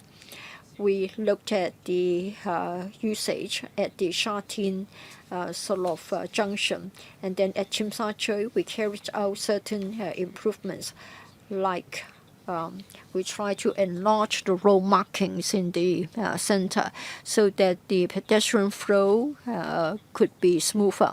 Moreover, we have the dropped curbs so as to facilitate smooth passage of the elderly, wheelchair-bound persons and trolley users, and reduce the tripping hazard to the pedestrians. Finally, at appropriate locations, we've installed traffic bollards, and we have painted road markings at the corners of the junction to remind drivers to drive carefully. Such designs will be applied to the provision of additional diagonal crossings in future. Well, as a result of the positive response of the road users, we have carefully considered the possibility of having the same at other junctions. We will look at the locations. Hong Kong is a very densely built city. Junctions are always busy with traffic. So when we have diagonal crossing, it means that we need to make major adjustments at the facing of the signals, and there will be sort of shorter time available.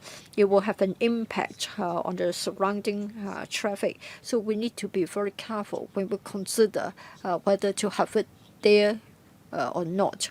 We need to balance the needs of the pedestrians as well as the drivers and commuters using public transport.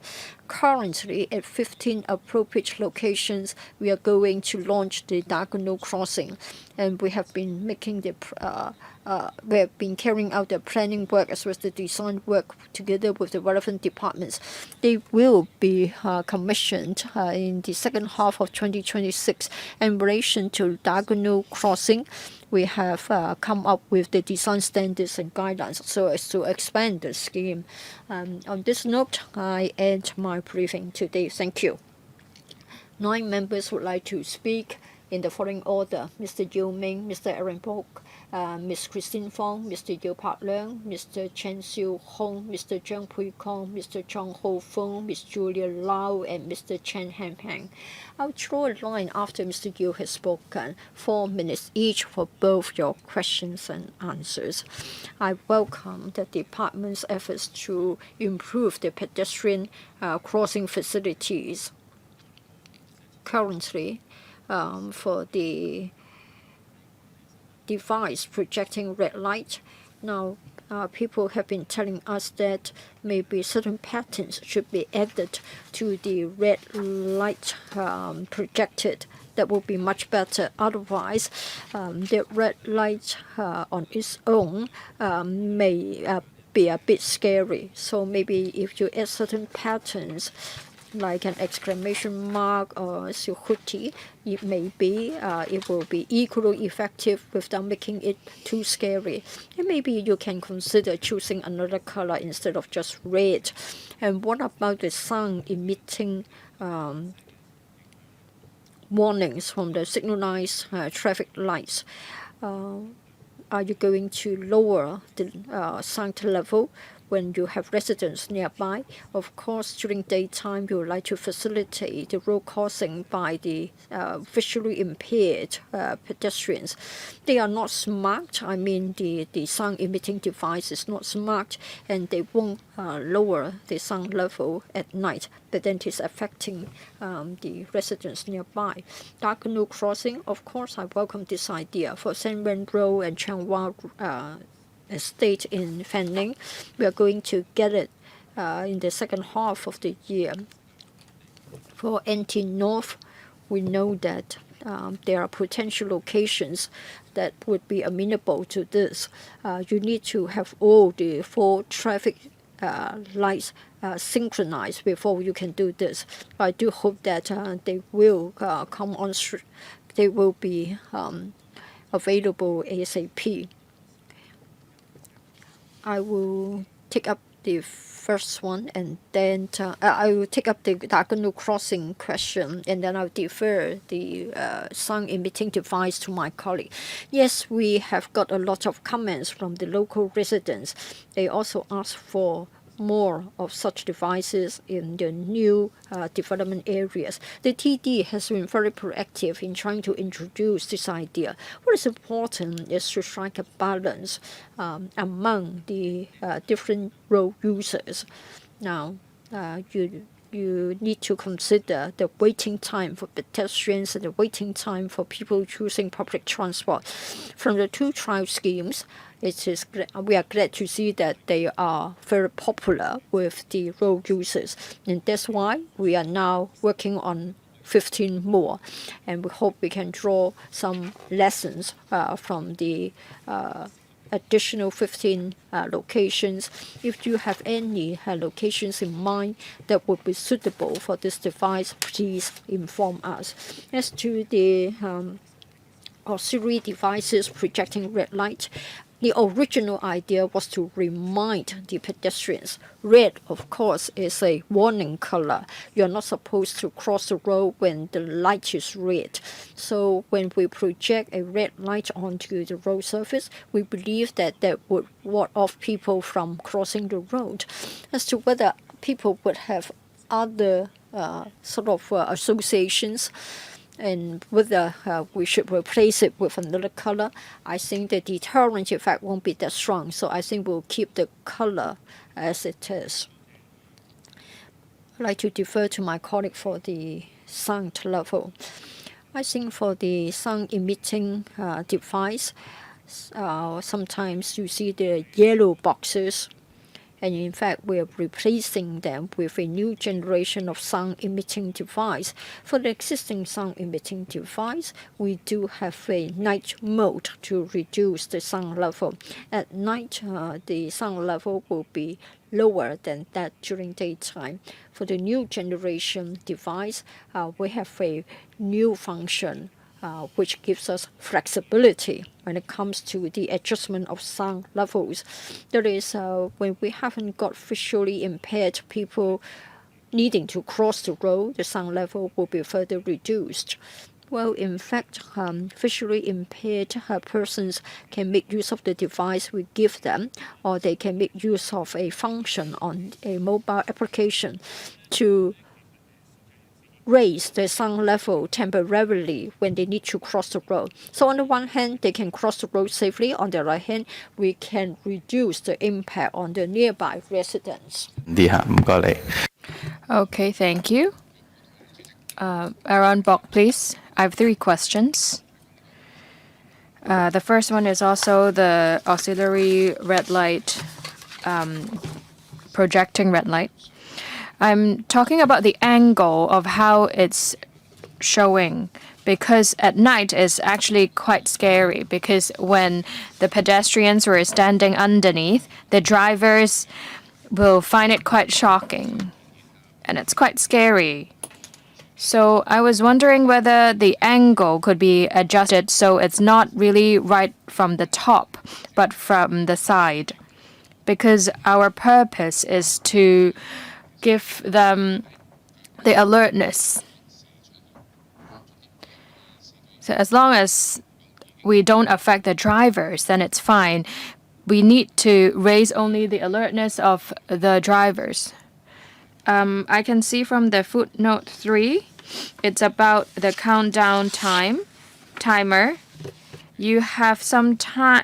You have worked on it for quite some time already. So I'd like to ask any updates, because we have been using it in other places for quite long, but I don't know why in Hong Kong we don't have it. We're still on the trial stage. The third question is for the diagonal crossing. I've seen that you have add on the road bullets. We can see that from the guidelines, the bullets are actually quite far from each other. If it's quite far, then I think it's better for you to add one more. So with one or two more of these bullets, it could be effective in blocking the cars that have lost control. May I respond to the countdown device first? As what mentioned, we have done some studies regarding it. After that study, we have installed another system to count down for the time for pedestrian crossing. In this April 2026, we have installed these devices. So we have been working on it. We are very excited to share our opinions after the collection in this period of time. So in terms of adding bollards for the diagonal crossing, I really appreciate your feedback. I do think that it would be enhancing the safety of the road traffic. Regarding the side angle for the auxiliary device projecting red light, I'll invite Mr. Kwok to share.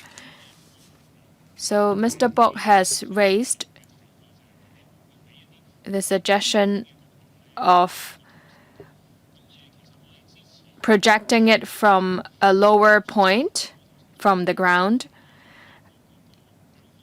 because the reason why we choose to have the projection from the top is because we have considered the busy traffic of Hong Kong.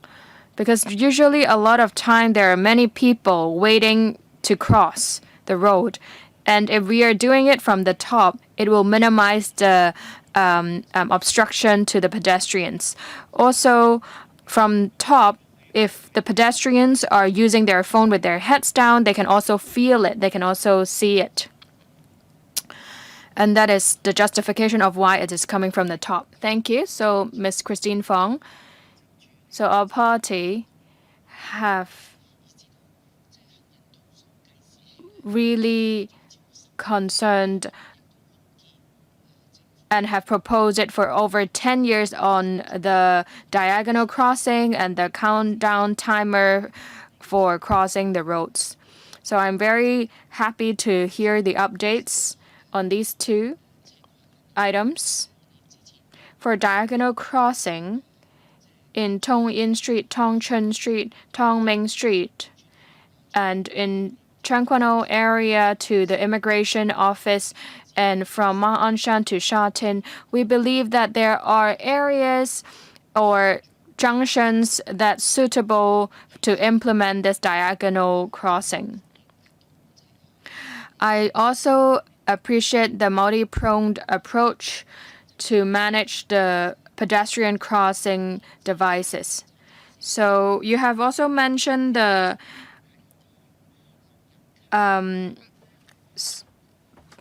elderly can use the Joyo card that they can extend the pedestrian crossing time. May I ask how many seconds can they extend if they really tap the card? Is this already working well? If yes, can we use these devices or implement these in other areas as well?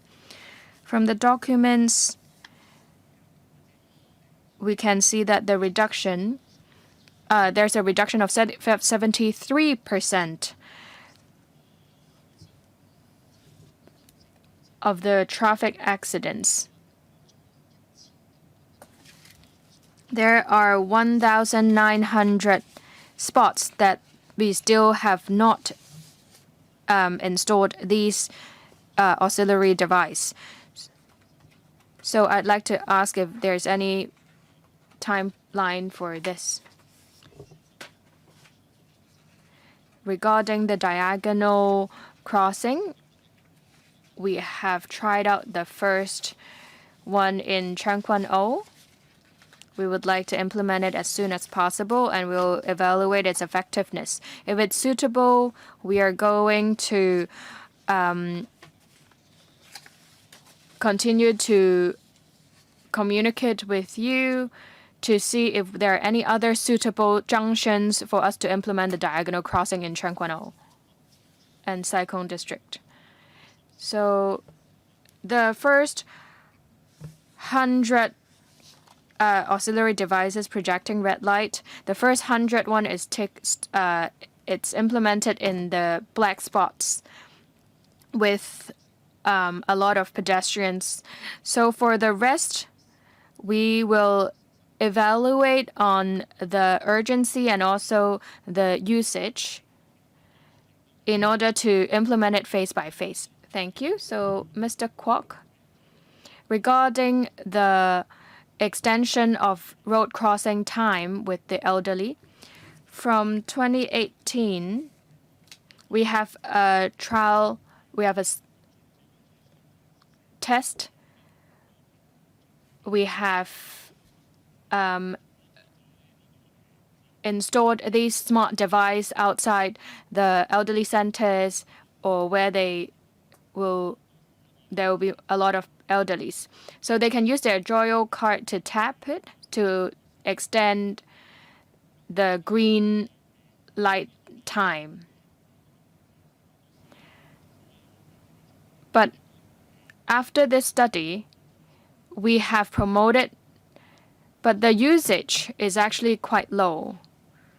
So at this time, we are keeping this device, smart device, but we have no plan to expand it.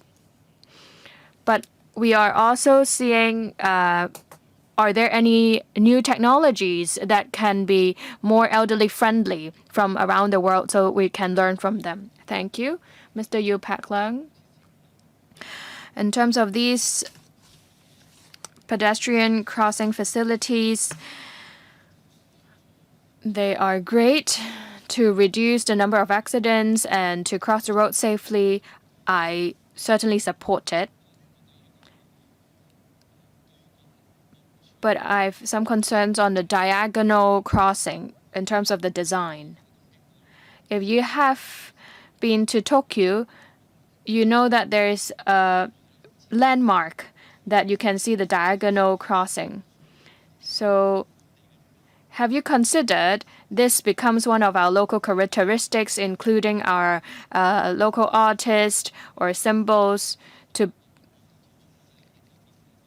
to also become a landmark that reflects our city's characteristics?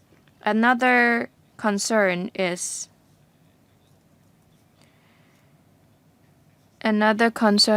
in new territories in Nansheng Street and Chak Wai Kon Street. I live nearby, so I'm very familiar with that area.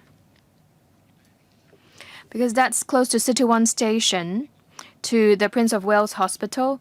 The crowd, there's a high population pedestrian there. There are more and more people using the traffic there. The traffic is getting busier and busier. So I just wonder, doing this diagonal crossing, apart from more convenient for pedestrians, would the waiting time for the drivers be longer? I'm also concerned. And whether your department have you thought about the new population and the new traffic arrangements after the new phase of Prince of Wales hospitals will be completed? Whether there can be an extension, whether there will be an extension from Nansheng Street so that they can go directly from there to reach the Prince of Wales Hospital. Would there be a possibility of having a sheltered pathway for people to walk from there to Prince of Wales Hospital? Thank you. Thank you, Mr. Yu, for your great support. From additional support and to strengthening the road safety, you have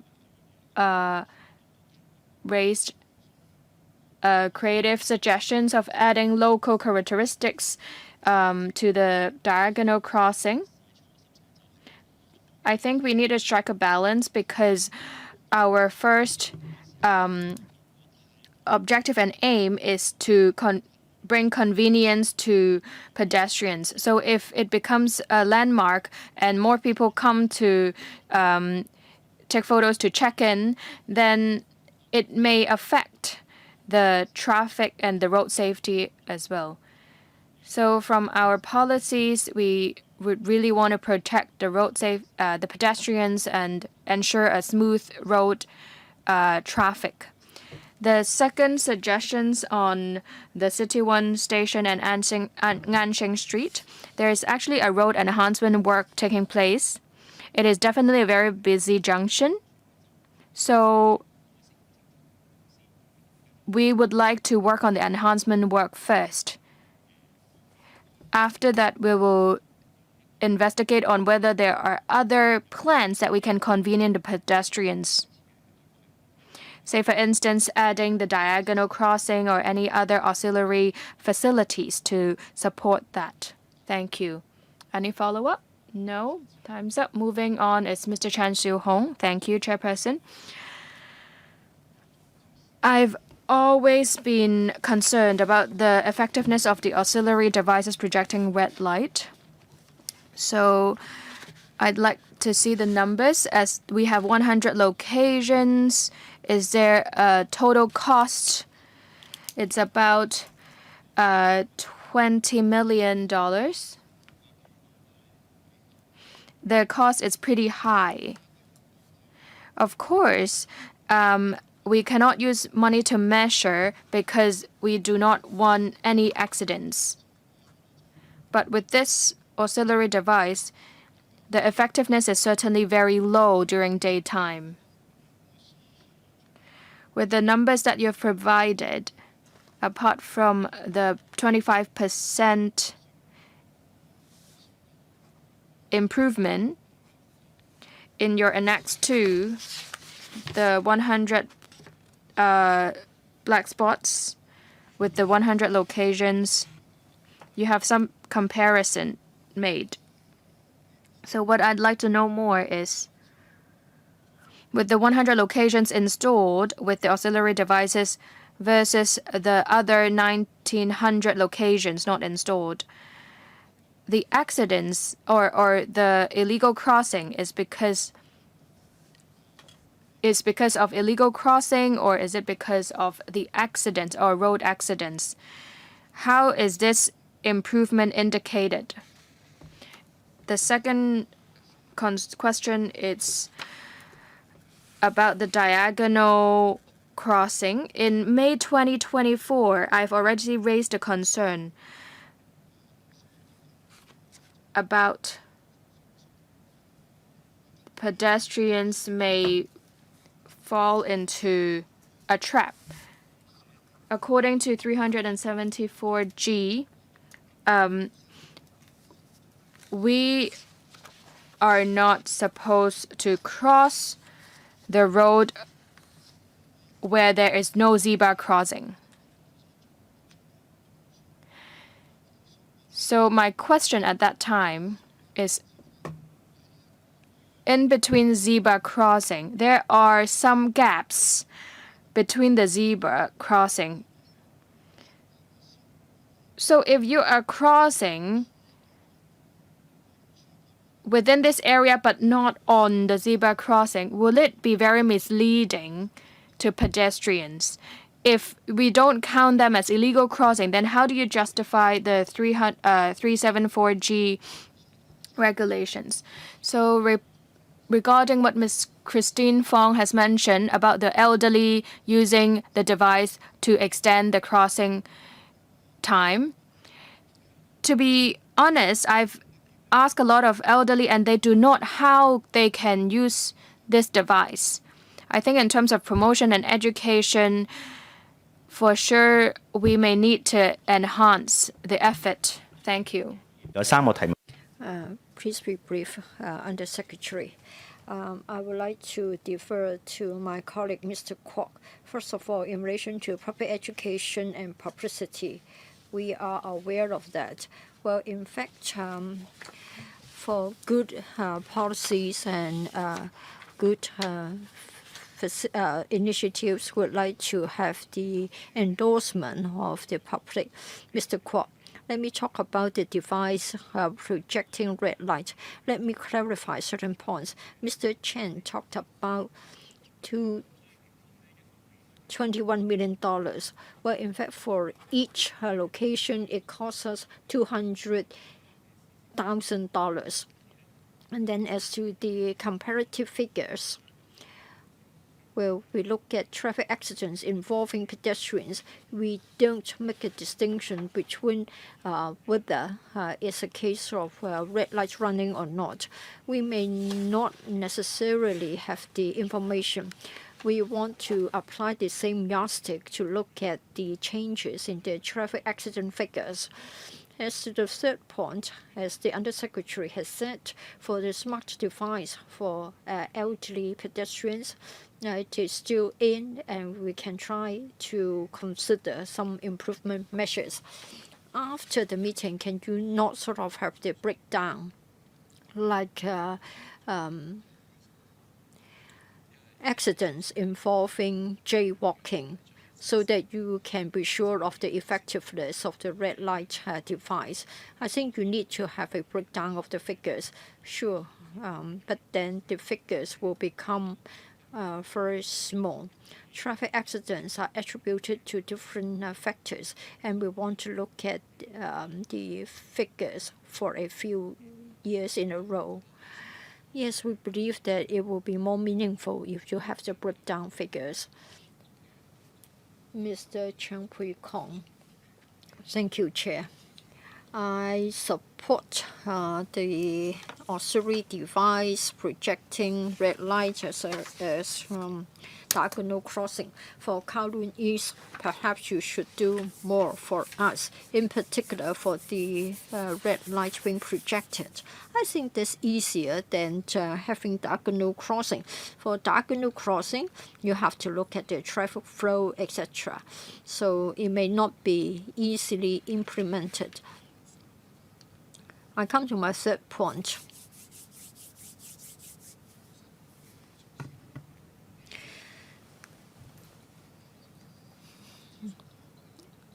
Are you going to consult the district councils? Because after all, they are livelihood issues in the real sense. district council members work at the district level. They are familiar with the characteristics of different traffic different locations and junctions.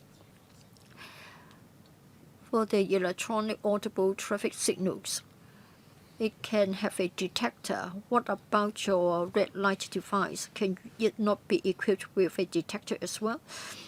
During daytime, it isn't that visible, but at night, the light is too bright. So can you not have a detector? Like when we have our sunglasses, when the UV is very strong during daytime, your sunglasses will be more protective by having a darker shade, and vice versa.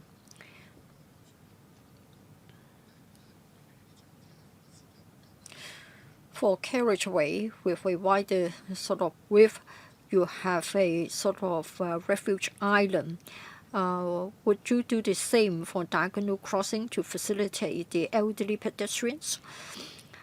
Mr. Tsuen wondered whether we would consult district council. Well, in fact, the Home Affairs Department has been most helpful. The district officers will tell us whether the locations we have selected are appropriate. Only when the response is positive would we consider picking up that location. For Kowloon East, in particular, Kwun Tong and Wang we have already got the devices. Whenever a location is amenable to the scheme, we will consider including it. For the projection of red light, I think the intensity of the light can change between daytime and nighttime. During daytime, we may need to enhance the intensity of the light to maintain the warning effect. At night, maybe we can reduce the intensity a bit before we can achieve the same effect. For diagonal crossing, we have to consider a few points. First of all, the width of the carriageway, whether it is suitable for diagonal crossing, can be chosen by elderly people and others. The wider the carriageway, the longer the crossing distance for diagonal crossing. Now, for the elderly pedestrians, if we are talking about a 3-lane carriageway, then it may not be easy for them. Mr. Chong Ho Fong. Thank you, Chair. In the paper, if you go to footnote 1, you have the new generation electronic audible traffic signals. I need to thank you for that because I have been visiting Sam Shui Po, Cheung Wan, and we tested the junctions. It's good at night time. You can lower the sound level, but when a visually impaired person would like to cross the road, they can make use of the Bluetooth device or a mobile application function to raise the sound level. Can you apply the same to the red light projection device? Because people may live near to the traffic lights and the crossing facilities. If the red light is always on, then it may become a nuisance. Would you only consider having it on when a pedestrian is detected? Say, for example, when someone moves into a radius of 10 meters, then the red light will slowly come up. In this way, I think nearby residents won't find it a nuisance, and it will still be helpful in warning the pedestrians against red light running. Of course, we all want to get more for our own district. I do have a wish list, and I'm glad to see that in Tuen Mun, Hung Si Wui Road and Ching Yin Street, you are suggesting one. In fact, we have another similar junction nearby. So that's the Ho Pong Street. Another one is the Wu Chui Road from Melody Garden. Well, it is quite a unique case for Tsuen and Yuen. You know that we have the light rail, and then you have got priority signals for light rail. So I want to know whether you believe that wherever the junctions have got light rail passing, they will be out of the scheme. Let me extend the meeting time by 15 minutes. Mr. John, for the new generation electronic audible traffic lights, we are grateful to the citizens. We benefited from the input from the visually impaired before we were able to make it successful. As to whether the red light device can have a similar function, that is, the red light may come on and off, but I'm afraid that would defeat the purpose of warning people against red light running. Well, even when nobody is around, the traffic lights will still be operating in a standard mode.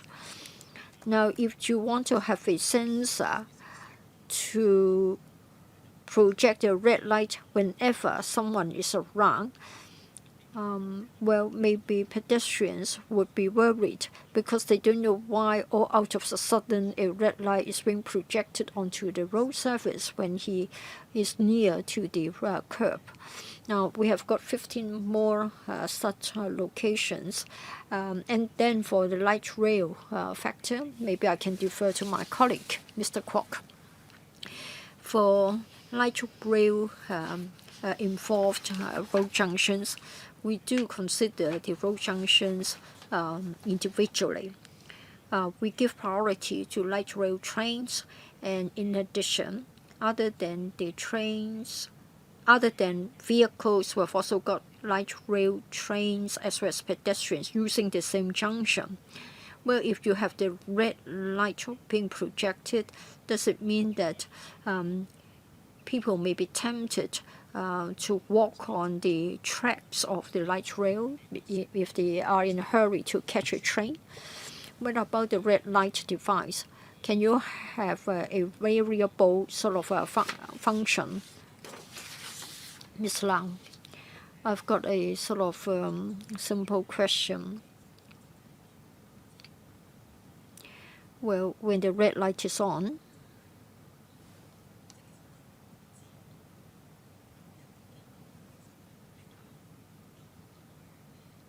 people don't quite know. Does it mean that if you want to cross the road, you have to press a button? And if you want to extend the crossing time,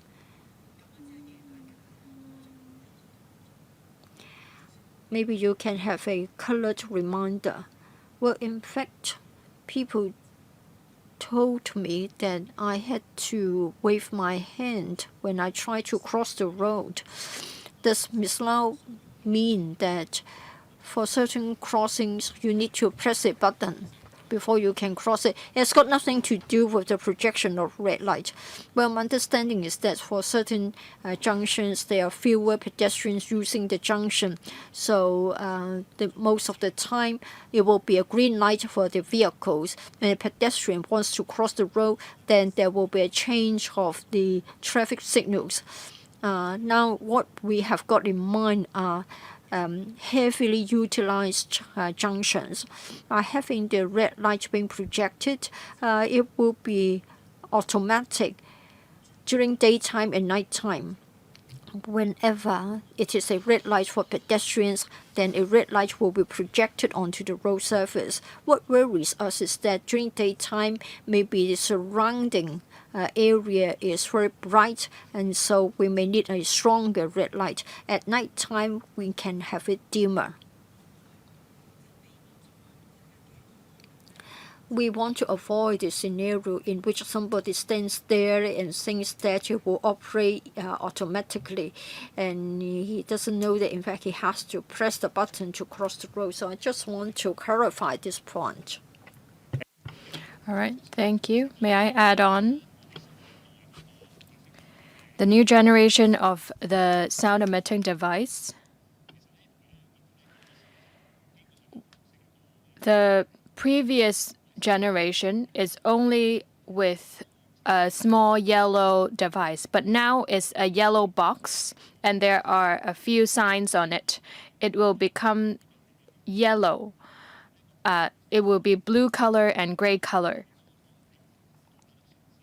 So of course, we will, through different channels, will inform our drivers and pedestrians how we can fully utilize these devices. Thank you. So later, you're going to have smart traffic lights.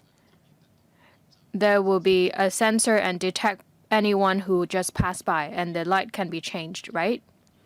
Yes, Chairperson. That one is the junction with these smart traffic lights. There are sensors to detect passerbys.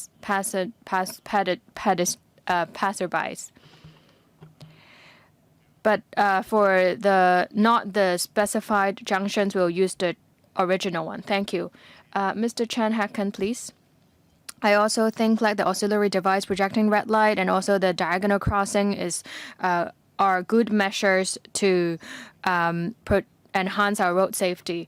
But I also like you to clarify regarding the auxiliary device projecting red light. It's now still under the phase of trial. It takes about 20 million. It's about 200,000 per one device. It's actually quite expensive, particularly in this period of time. Of course, I'm not so sure about the construction, adding an LED light and a roadside. And it costs 200,000. If we are doing it at large scale in the later phase, would the cost be lower? Also, with the facilities, I have one in Taipo, Onchi Road, and other one is Onpo Road and Onchi Road Junction. I think they also need the diagonal crossing. Just now, I'm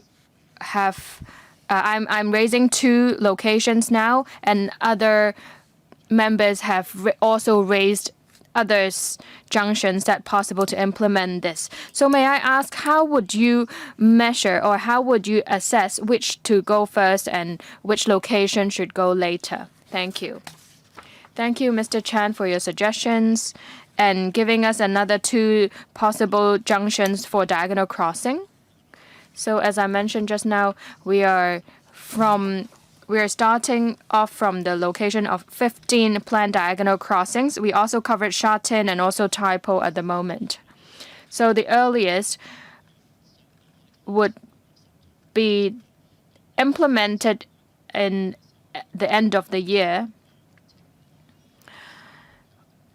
We also will evaluate the residents' feedback and also the traffic condition in that particular area. So we'll first focus on these 15 locations, and then we'll consider what the members have proposed later. In terms of the cost, our colleagues have already put the cost under control as much as we can to keep it to a low cost. In response to Mr. Chen about the auxiliary device with projecting red light. There are 100 locations.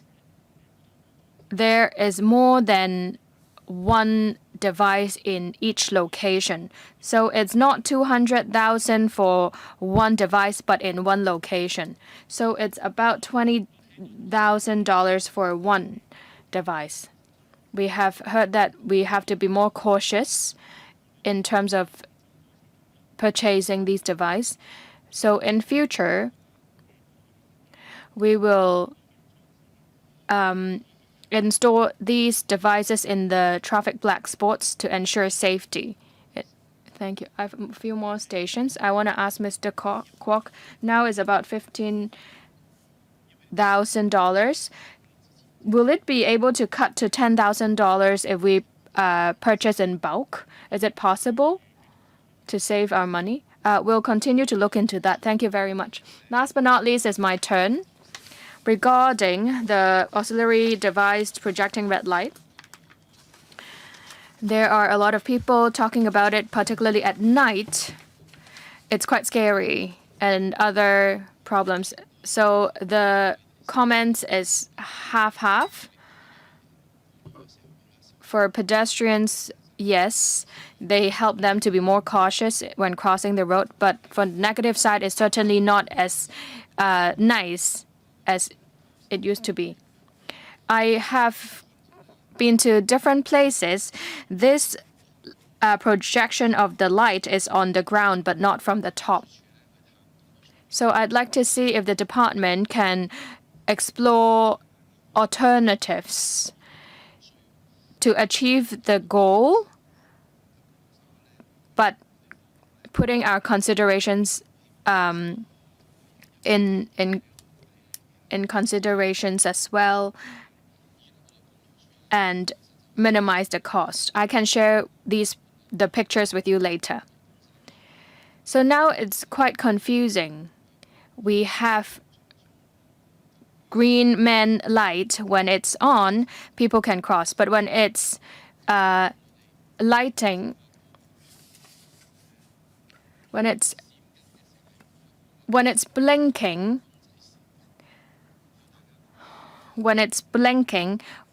we are not supposed to cross, but we need to cross quickly when we are on there.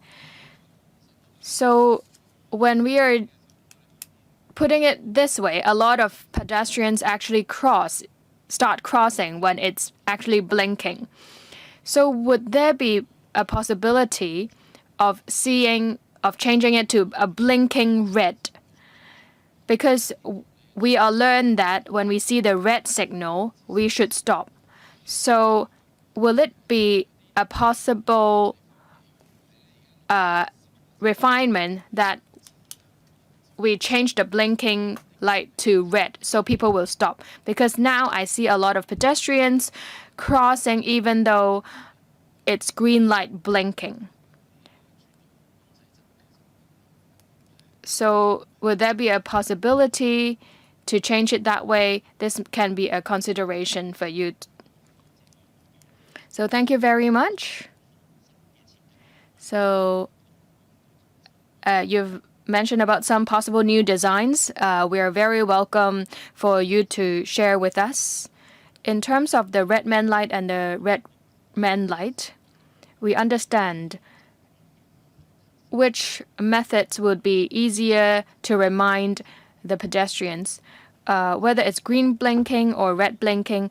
I think from my personal perspective, green light blinking has been here for years. So if we want to make any changes, we have to think thoroughly, and we have to do a public consultation, and we need to make sure that everyone understands the new system. But I really thank for your suggestions, and I will take into consideration. Thank you very much. I don't have any other business. The meeting ends now. Thank you very much.